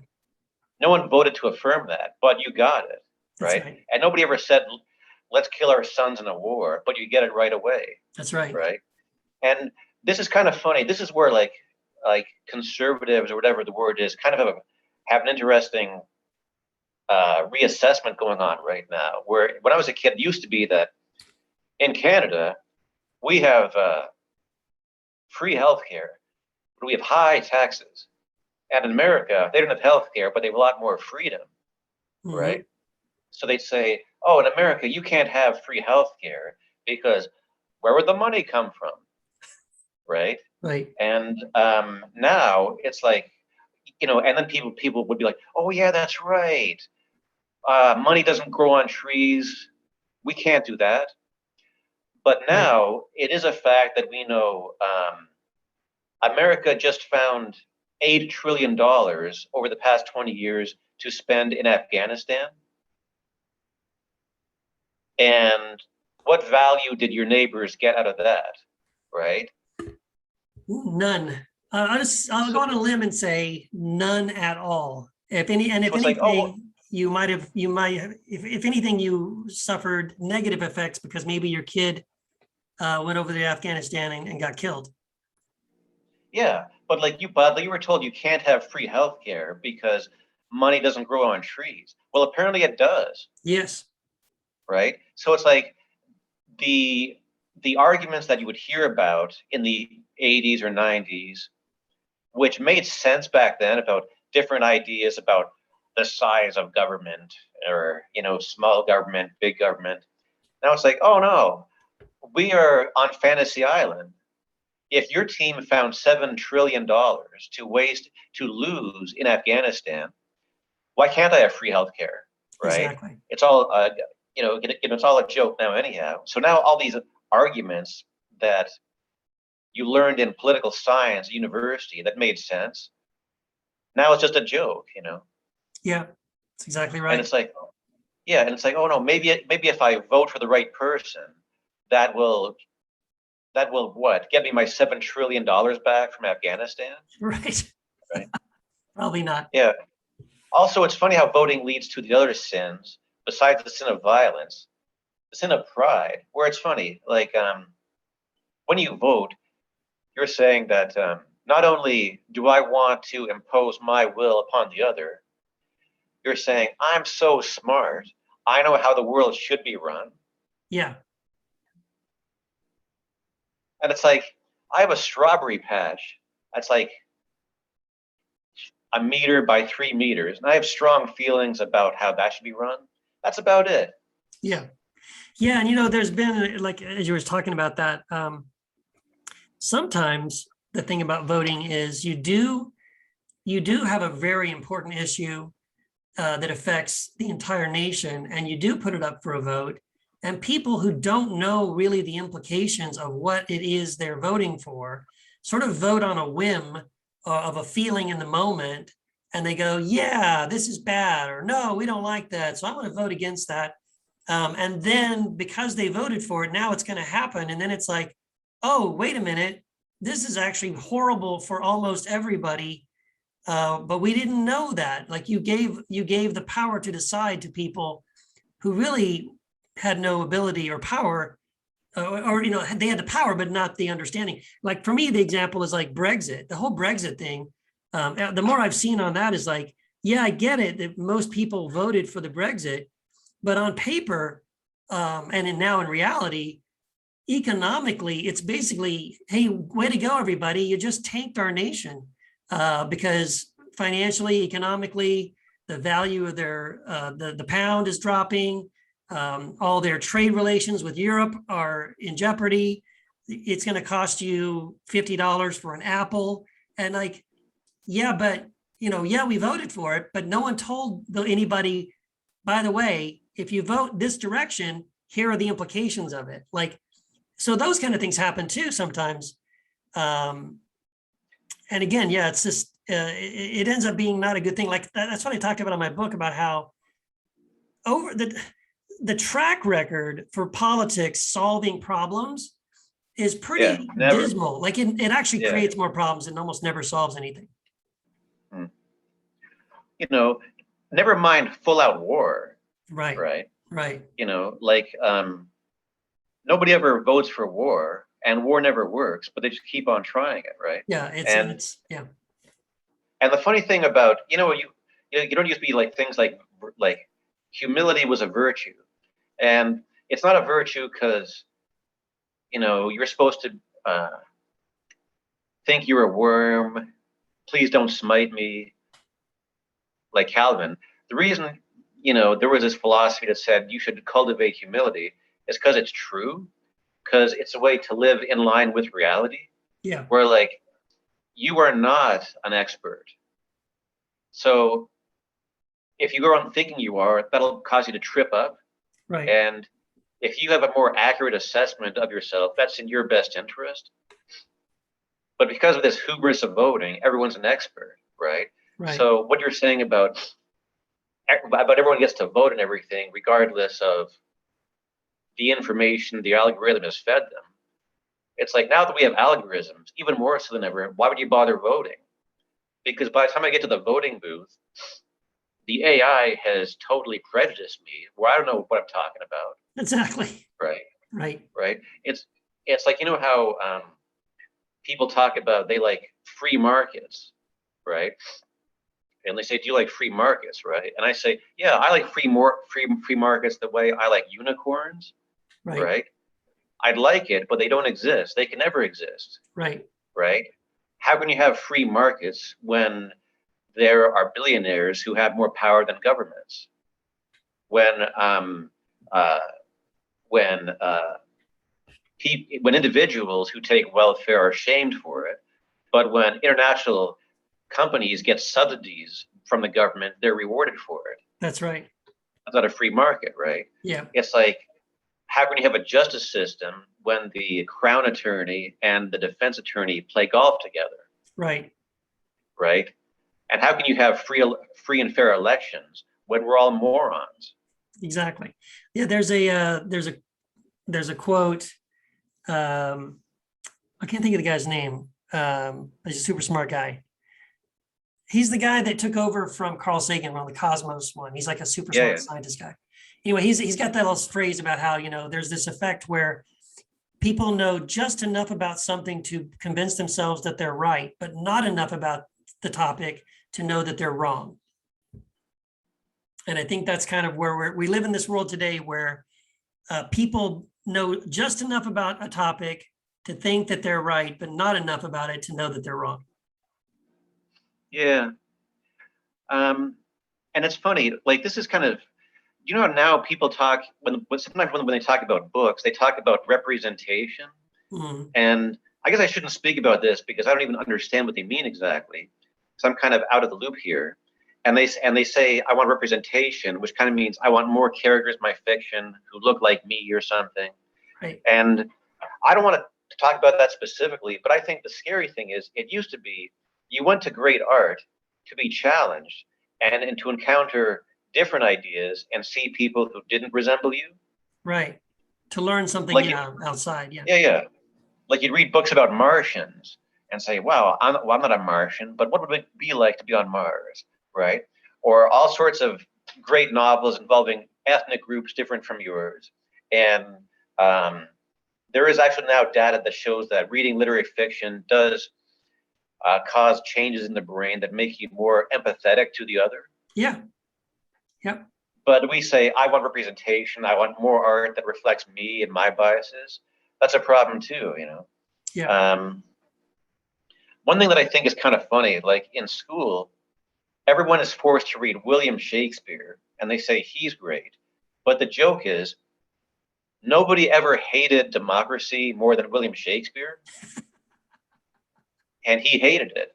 And he thought reality was not democratic. He thought reality was hierarchical, where kings were on this ladder just below angels. And then there were basically peasants, nobles, kings, angels, archangels, so on and so forth. So he thought reality had this structure, and he thought democracy was evil and the worst idea he'd ever heard. Yeah. And it's just funny about how people say democracy's good, read some William Shakespeare, when his plays are so full of speeches, full of hatred towards the mob. Yeah. Right? Where, you know, democracy, like the word demos means people. So it means rule by the people. So Shakespeare's like, well, rule by the people. What people? What people do you have in mind? Can I meet them? Mm-hmm. Right? And that's the question. Like, what people are you talking about? It's like, you don't want to have surgery performed on you by people. You want it performed on you by surgeons, right? Right, exactly. So Shakespeare has this great play called Coriolanus, which is a really great one. And people always criticize it as being substandard because Coriolanus, he doesn't make a lot of fancy speeches the way Shakespeare, the way Hamlet and Macbeth do.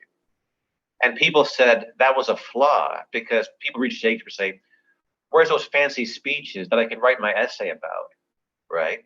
Right. But it wasn't a flaw. It was a strategy where Coriolanus was a different type of guy, okay? Where not every intelligent person is highly verbal. Mm-hmm. So Shakespeare was so Coriolanus was a really interesting guy with a really rich inner life, but he just wasn't much of a talker.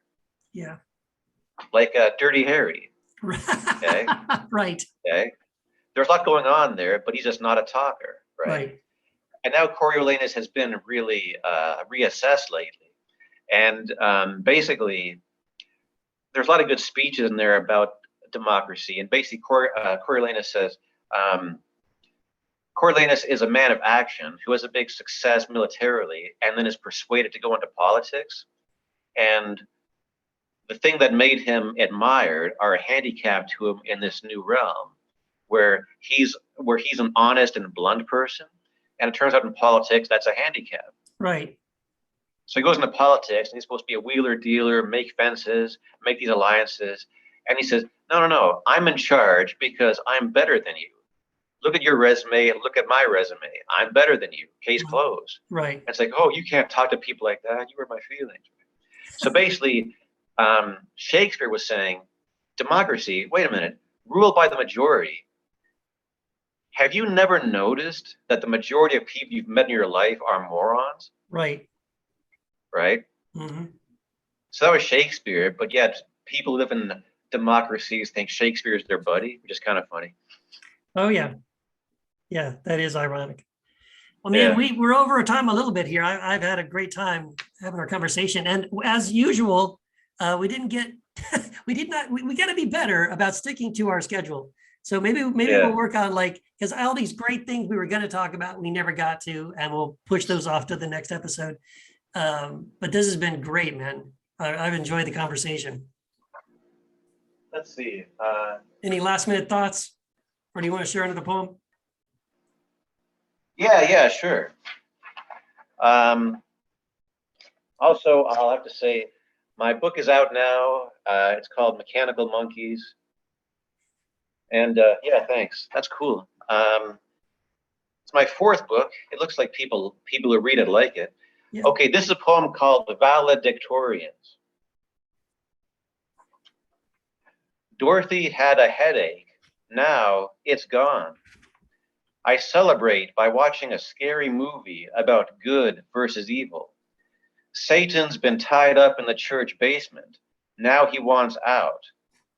The priest frantically translates the Latin book of spells as the zombie army gathers steam. Kids without shoes riot for food while Elon points his missile at the moon. A master chef sprinkles real gold dust on chocolate creme brulee across from the St. Matthew's food bank. I kid you not. The light turned green so fast, I barely had time to worry about Judgment Day. The valedictorians are all doomsday preppers now, living off the land and connecting the dots. That weird robotic hum, I thought it was cicadas until it asked for my credit card info. Do cicadas hibernate or winter in Fort Lauderdale? Behind the blaze of day, stars bide their time. Thank you for the Advil, she says. I live in the shadow of her smile. I love that. So wonderful, man. I really love it. Yeah. Yeah, it's kind of crazy because I think the great thing about that poem is great is because you juxtapose these things side by side, and it kind of gives us an opportunity to see just how crazy some things are. Like all of those things you talked about, those things really exist, but it's weird to put them side by side and say, all of these things exist at the same time in the same reality. This is a little crazy. Yeah, and that's the great thing about art, where you get to choose what you can zoom in on and what you zoom out, which is a way of saying, first off, I like when an author, you know how the first sentence in 1984 by George Orwell is, all the clocks in London were striking 13. Yes. Right?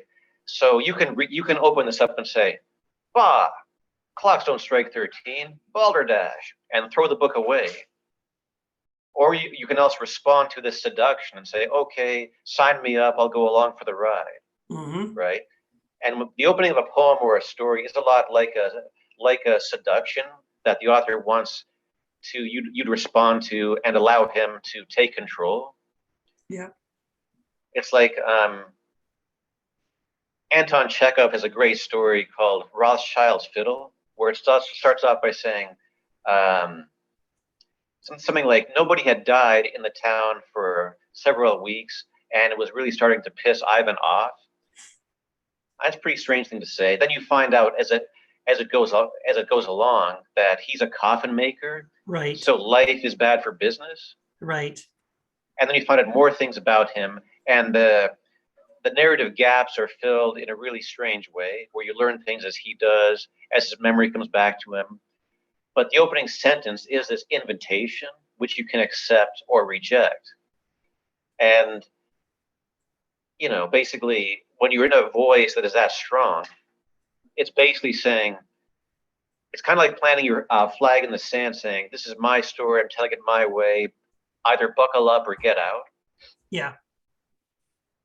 And again, I think good art, it's a really good antidote to current events and voting and all these stupid things, because it's like my political thoughts, they're totally banal because it's the same political thought shared by a million other people based on the algorithm brainwashing. But when you read great art, it's a distinct point of view of a certain soul. So it's like, oh wow, you can still do that, Yeah, absolutely. Yeah, great stuff, man. I'm looking forward to this long list of things that I have written down that I wanted to talk about going forward.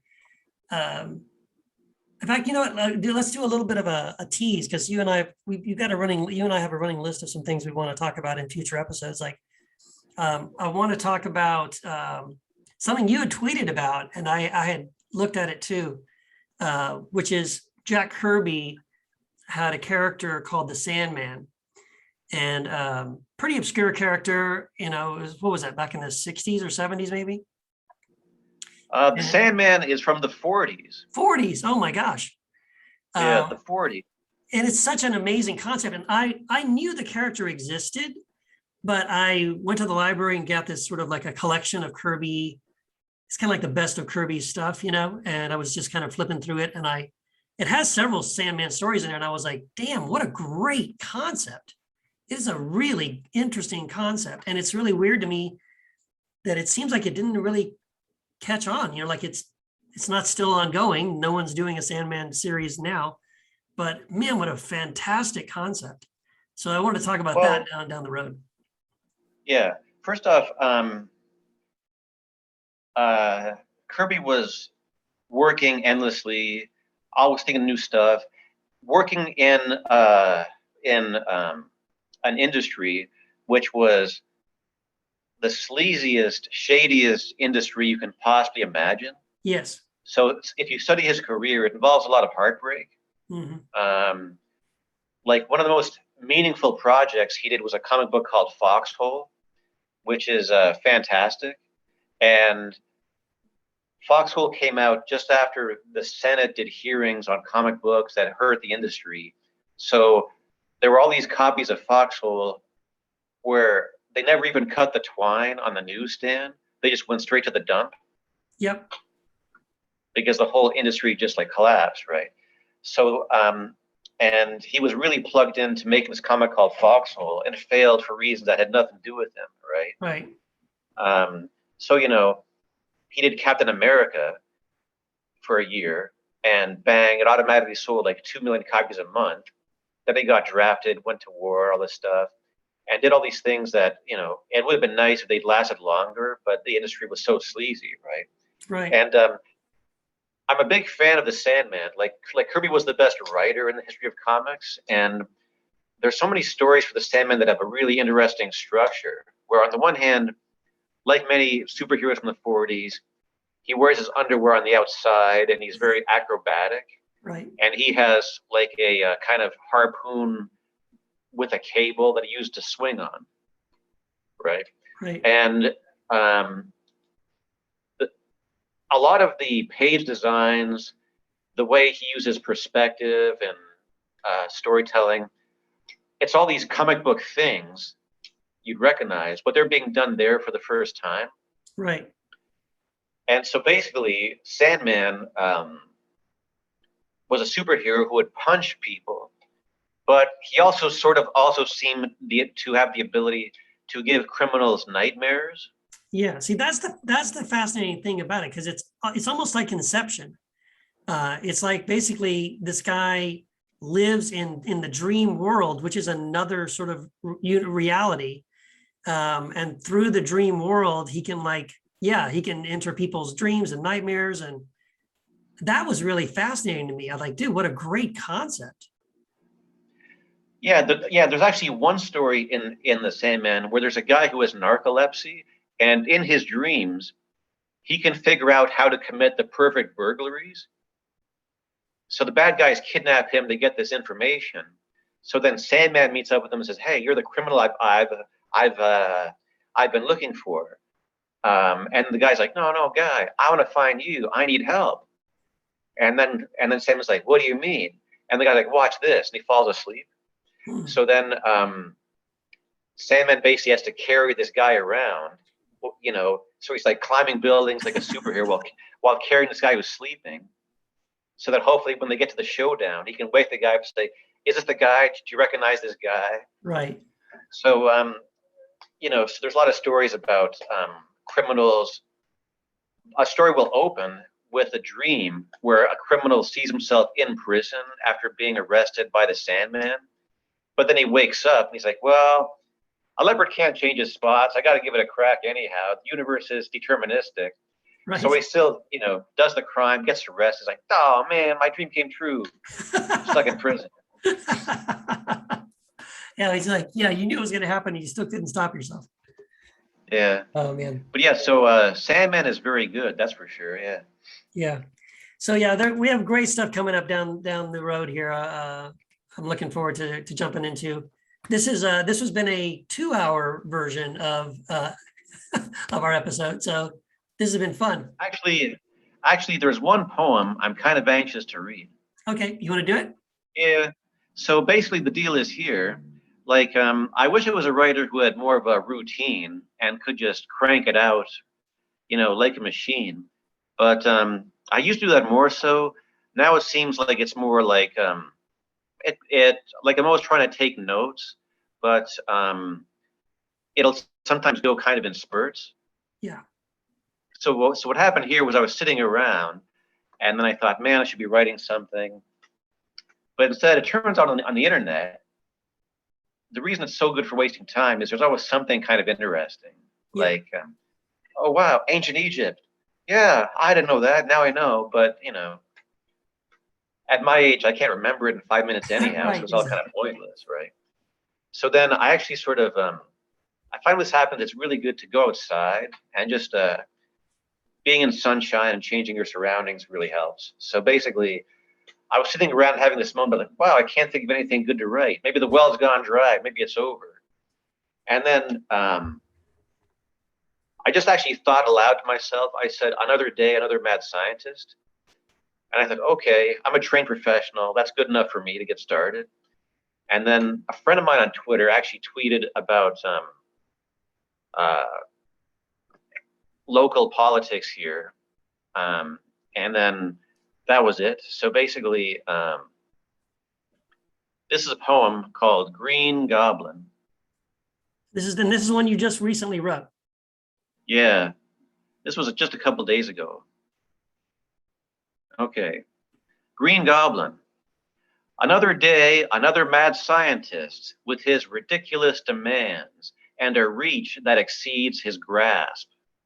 He promised us his excess profit would trickle down. He shot it into orbit instead. Hamilton City Council meets in secret to scratch each other's backs, bulldoze the tent city, and terrorize the luckless.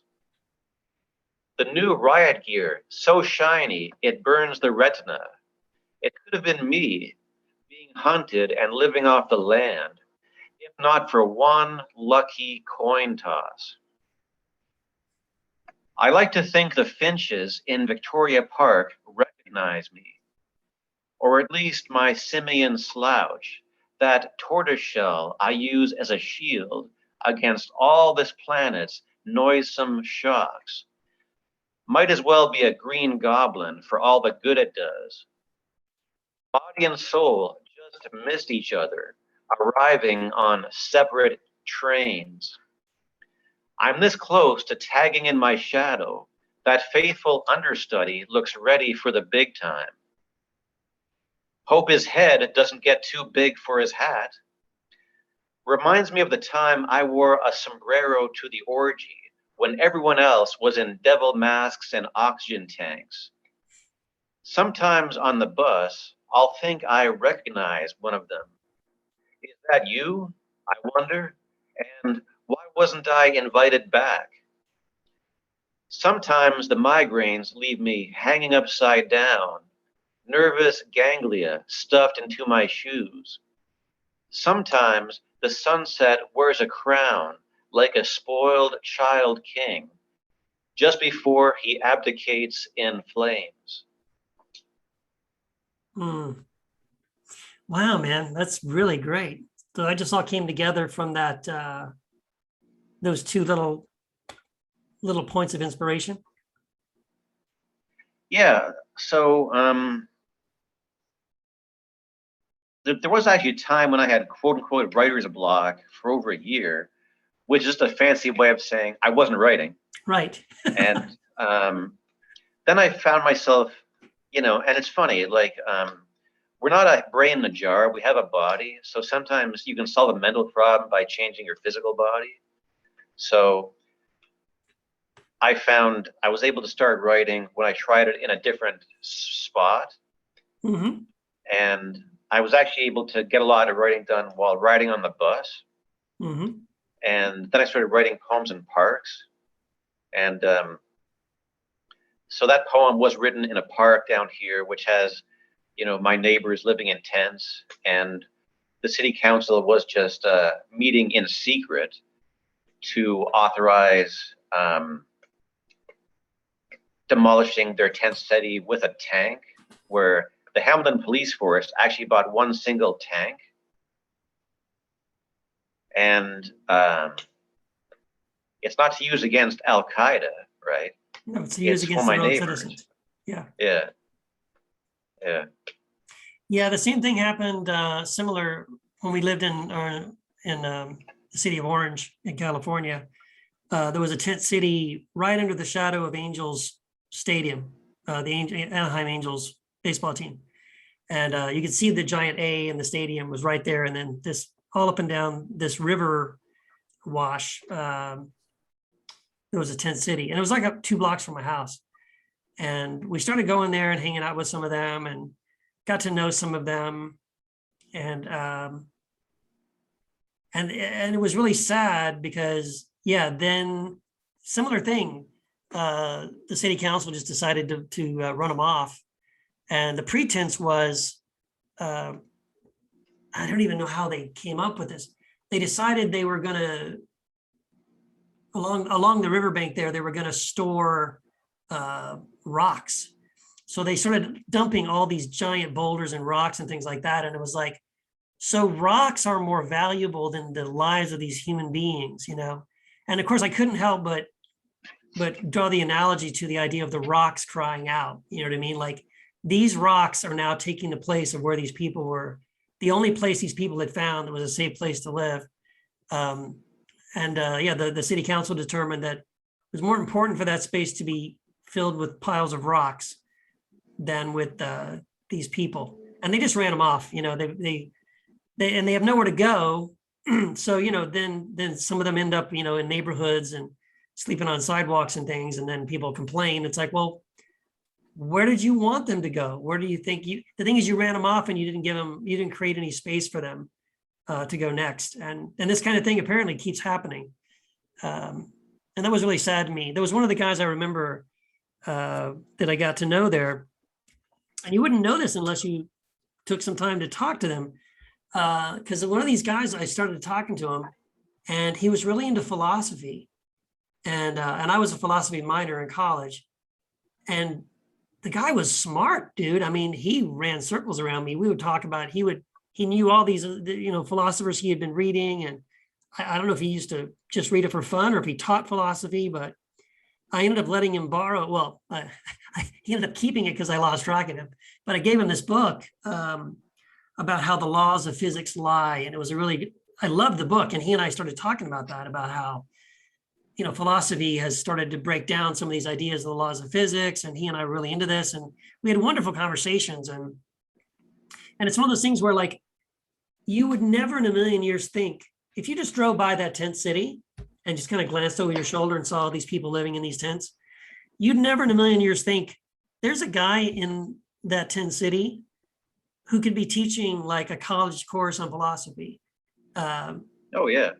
Like these people, and all of these people, like, he's not the only one. These people had amazing stories and incredible experiences. And then, we shoved them off over there and ignored them. And we determined that piles of rocks are more valuable than they are. That's just really sad. Oh yeah, that's actually true. Where if you stop and talk to homeless people, sometimes you'll find out that sometimes it's not too hard to meet a homeless person who's very educated and interesting. And you say, What are you doing living in the street? And he'll say, one spin of bad luck. That's right. Yeah, a lot of the people, that's exactly what it was. They got sick, they lost their job, they got laid off, then they couldn't, and then there's a domino effect. So then I couldn't pay my mortgage, and then I lost my house, and then I'm living in my car. Then I got a ticket and I lost my car, and now I'm living in a hotel. And then couldn't get the hotel, so now I'm living in a tent. And really you could back it up, and it's usually one thing where it's like, you know what, man, that could be me. And really, I know in my own story, there were a couple of times where I was out of work for a year or more. But a combination of people being really good to me and kind and generous to me, and some temporary jobs here and there. I mean, we managed to make it, but my story, my family, we could have ended up in a tent easily. And when you realize that, when you recognize that, that could be anybody, it could be you too, it could be one of us, it's still, here's the thing, it still could. I'm not immune to this. Like very easily, give it a couple of months, I could be living under the bridge. And when you realize that, hopefully it kind of gives you some compassion for those people, because a lot of them, they're no different than us. They're just human beings. Mm-hmm.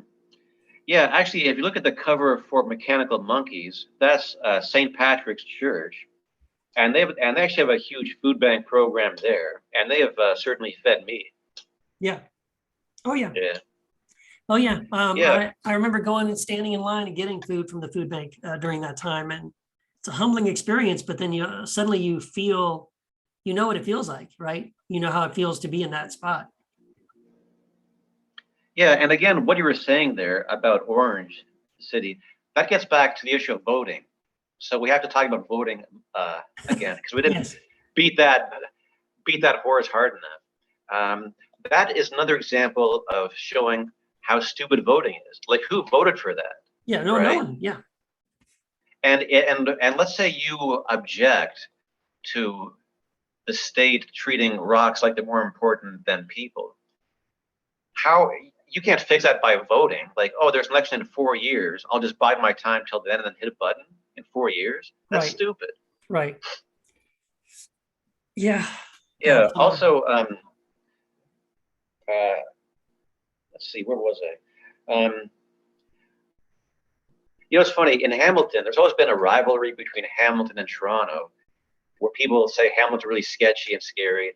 And you know how the joke about Australia is that it used to be a penal colony for England. So Australia is like the descendants of pickpockets and criminals, right? Right.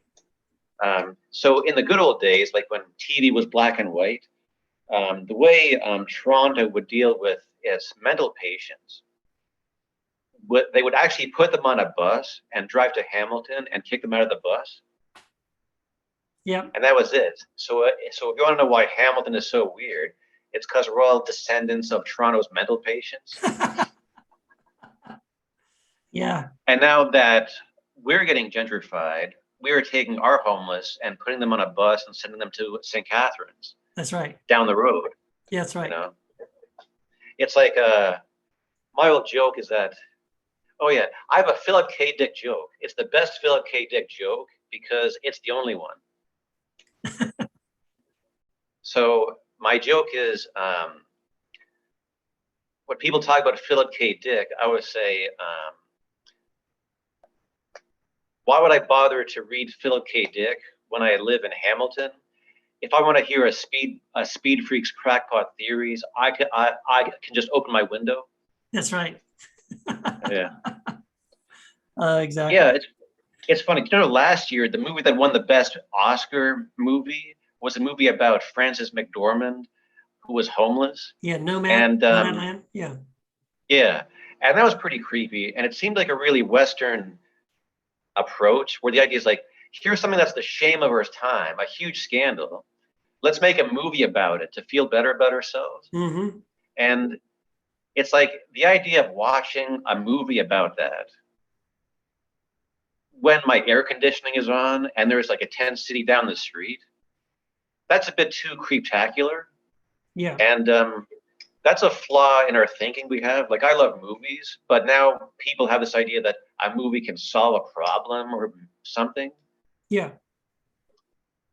Well, it's one of these things where maybe a movie can solve a problem, but that movie, and I think a lot of movies are guilty of this, where let's say there is a problem and there is a scandal and there's something going on in our society that isn't great. So let's make a movie about it to raise awareness, right? The problem is, if all you do is raise awareness, you haven't really solved the problem, and you've made it a piece of entertainment that I can now say, that was a good movie, and walk away and dismiss it. Like, now I don't really need to deal with it. It's actually even worse than what I experienced a lot of times when I watch a good documentary. Maybe I shouldn't say a good documentary, but I watch a documentary that exposes, an injustice or shows like some horrible thing that is happening or has happened. And then when the documentary's over, it just ends. The credits roll, and I'm like, I got all this up. I'm upset. This is an injustice. This is wrong. And you just told me all this stuff, and then it's over. Like, what a waste. Why isn't there the last 20 minutes should be, and here's what you can do about it. And without that, all it does is serve to like stir me up and piss me off. And okay, well, it's over. Have a great day. Actually, in my opinion, that gets back to the issue of humility, which is a lost virtue. And I think humility is something you have to cultivate to avoid going insane. Where, check out this. If you asked a Giles from 1821, right, and said to him, "What's your hot take on Syria?" Or what is your take on stem cell research? Thumbs up or thumbs down, right? First, he'd say, "Yeah, I'm a bit too busy butchering hogs and canning peaches, so I don't starve in the winter to talk to you right now. Who the hell are you?" Right. And he'd also say, "You're insane for thinking I'd have a hot take on Syria." Right. I don't know enough about either of those to have an opinion. Yeah. Right. My life is my loved one and my immediate field of vision. And I think that's actually pretty sane. But now everyone has an opinion on Bashir al-Assad, right? Even though they've never even been in that hemisphere. Right. They just looked at their screens, right? Right. And this whole thing about, oh, there's a tragedy unfolding. Here's what you can do about it. Guess what? You can't do anything about it.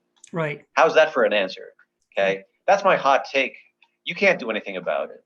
Right. And, who's your favorite president? That's like asking me to pick my favorite flavor of poo. Right. You know, I really don't have one. Right. Right. Exactly. And it's like, oh, if I say I don't like this guy, they think that means I love this guy. Like, no. I said I don't have a favorite flavor of poo. Right. Right. Exactly. They all drop bombs made by Raytheon. Yeah. You know, they all do. That's not my bag. Right? Right. Please leave me alone. Right. Right. And I'm not sure if we've talked about voting in this episode, but now we have to talk about voting. Okay. Basically, this is kind of funny, especially when you see Christian people voting. It's like, let's say I had a Maserati, and I'm like, man, look at this Maserati in my driveway. And I said, oh, we have to go to the store to buy milk. Let's walk. You'd say, no. You got a Maserati. I want to go in the Maserati. That's a better way to get to the store, right? So in Christian philosophy, they have this idea where, if true, it's pretty wild. But instead, like, no, let's not use that. Let's use this other tool that's not effective. Right. Exactly right. Because basically, what makes Christianity kind of haunting is this idea called kenotic, Kenotic. Yeah. Where basically it means like self-emptying. Yes. Where there was a guy who put the needs of others ahead of himself, right? Mm-hmm. And I'm not going to be doing that anytime soon, right? But I hear there was this one guy who did it. It was kind of interesting, something to think about, right? Yeah. Now, Someone should write a book or make a movie. Yeah, or get a Substack, yeah. But so in our past episodes, you were talking about how in that René Girard's guy's idea, he said, and like his stuff has more explanatory power than Freud, which isn't saying too much. Mm-hmm. But he had this idea that everything comes down to envy and, jealousy, right? And the funny thing with René Girard is like, you should be really grateful for jealousy and envy because without it, you wouldn't be here. Right. Basically, your ancestors of primates go back 4 million years. And right now, this is pretty cool. Like I said, I have air conditioning and refrigeration, which is pretty wild. But for most of the past 4 million years, the biggest thing you'd notice in primate existence was lack and scarcity. Right. So if your ancestors weren't constantly terrified of lack and protecting their stuff and trying to get other stuff, you wouldn't be here to complain about it. Right. So that's one thing at play.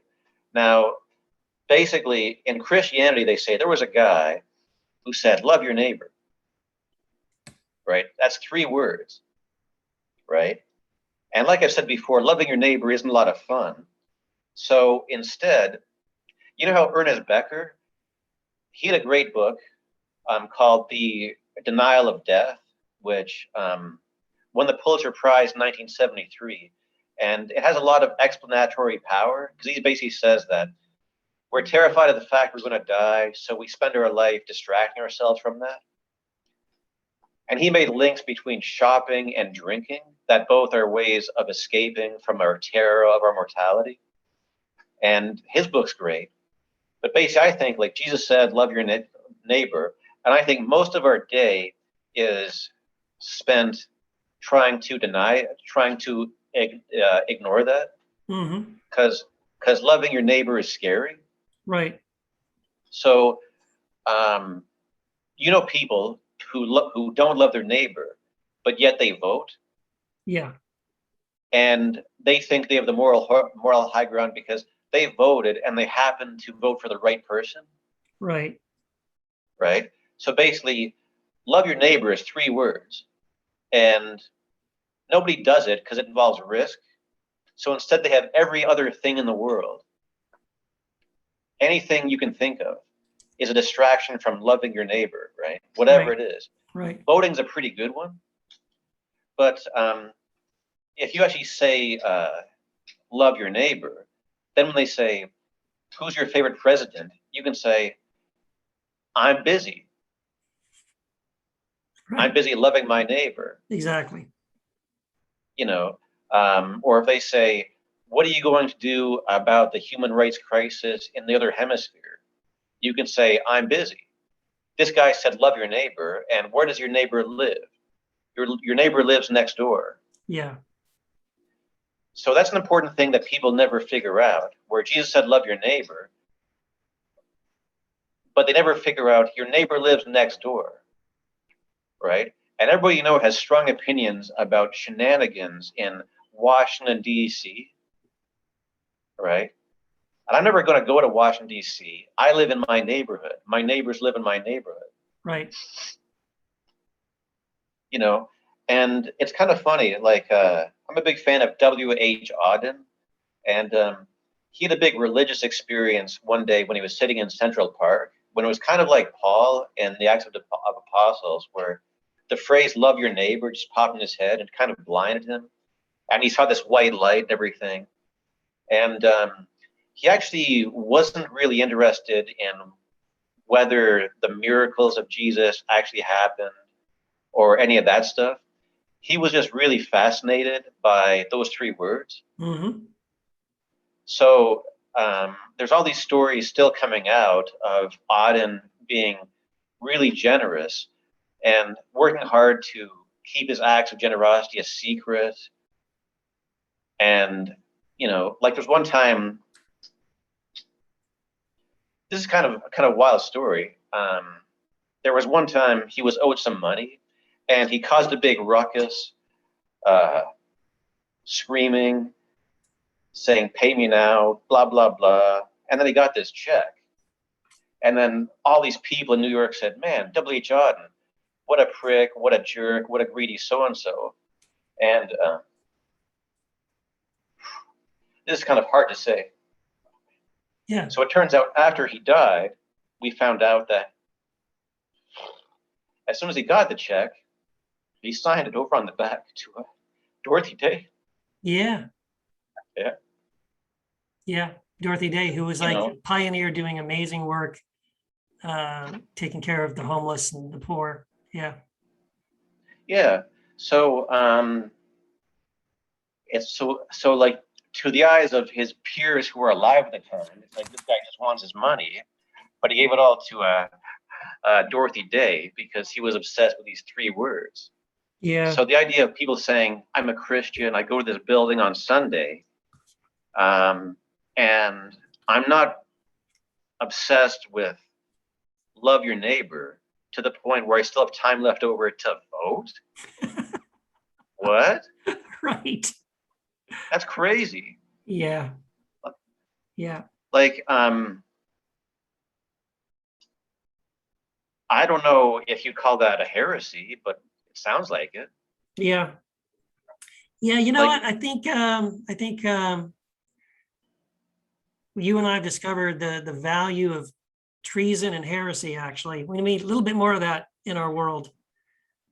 maybe we should have saved this for a later episode. We should have built up an audience before we destroyed it. Right. Yeah. Well, this has been great, But man. it is really funny. Like, it's funny in America. I gather if someone says they're a Christian, people say, "Oh, that means you're a Trump-loving, gun-waving so-and-so," and has all these implicit associations that get this reaction. Right. Meanwhile, in Canada, if you say you're a Christian, instead what happens is they pat you on the head and say, "Oh, how quaint! I'm glad you found something that works for you." Right. That's the place where they have those stained glass windows and the bingo, right? Right. Exactly. Because there's so fewer of them here, and they're so less powerful. It's a very different thing, right? Right. Where, but the whole idea that, if you actually get down to the thing that has made Christianity survive, right?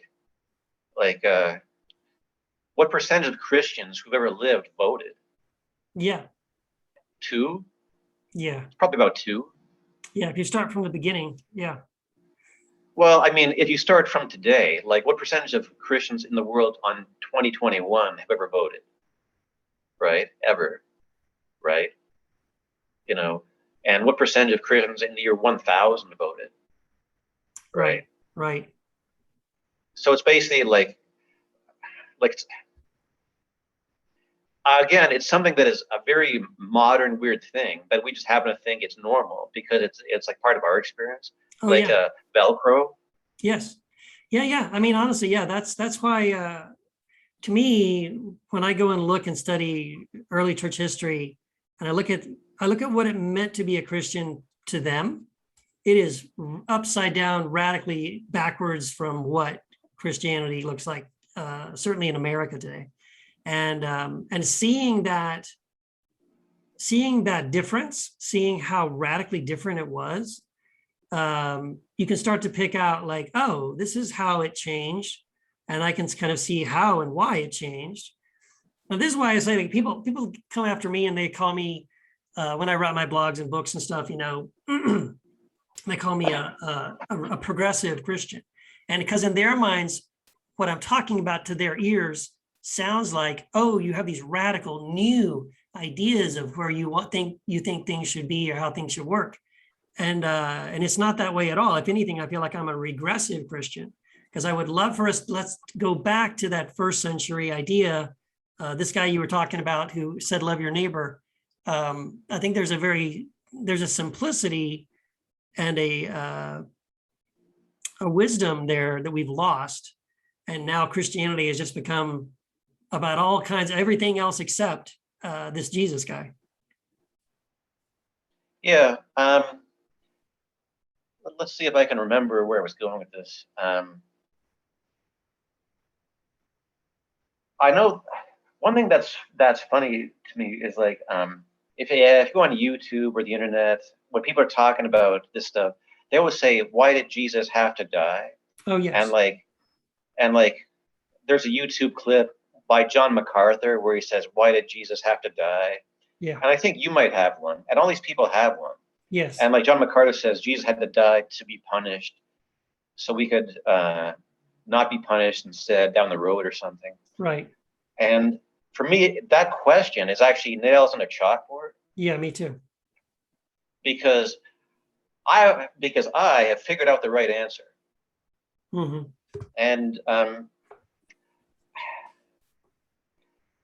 Jesus had to die, like, because he was a human being, and human beings die. That's what exactly they do. right. Yeah, that's exactly right.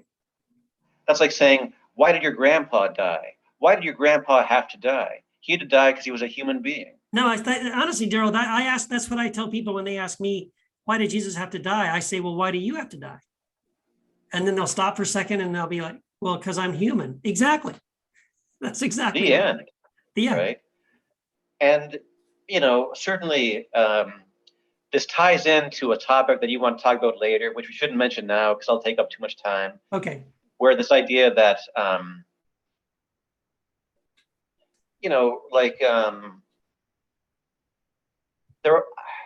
it's human to be ashamed of your body. Yeah. Because not only are we not as attractive as some certain movie stars, but it's pretty hard to avoid the fact that our bodies are falling apart, and that's a drag. Yeah.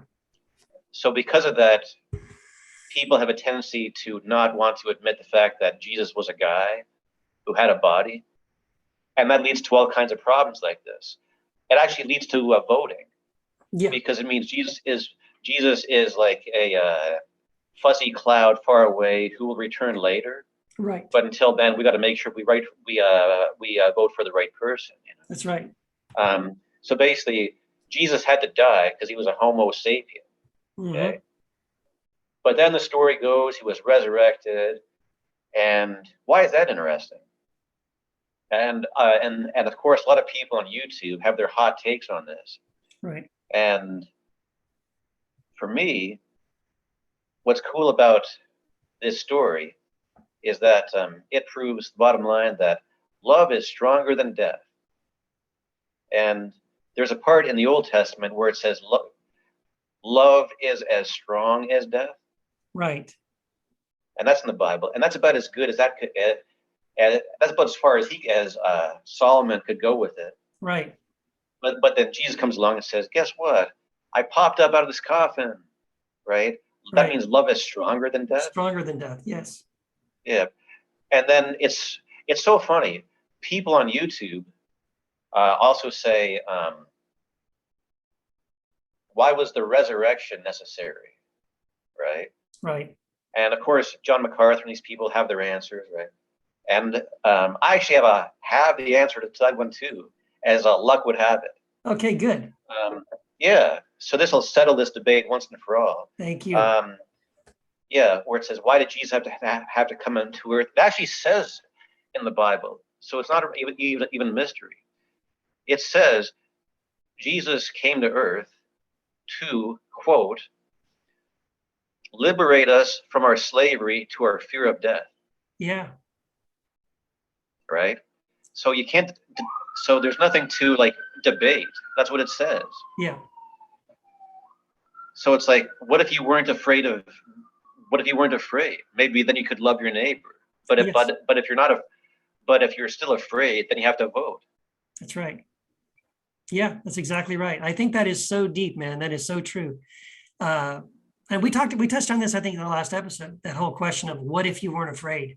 And I think that is such a key concept. I think it is this simple. I think it's as simple as, love God, love your neighbor, don't be afraid. These are very simple things. And by the way, repeated over and over again in the Bible. So it shouldn't, again, be a mystery to us that these are the very simple truths that if we can wrap our brains around it and really live from that truth, it sets us free from a whole lot of other things.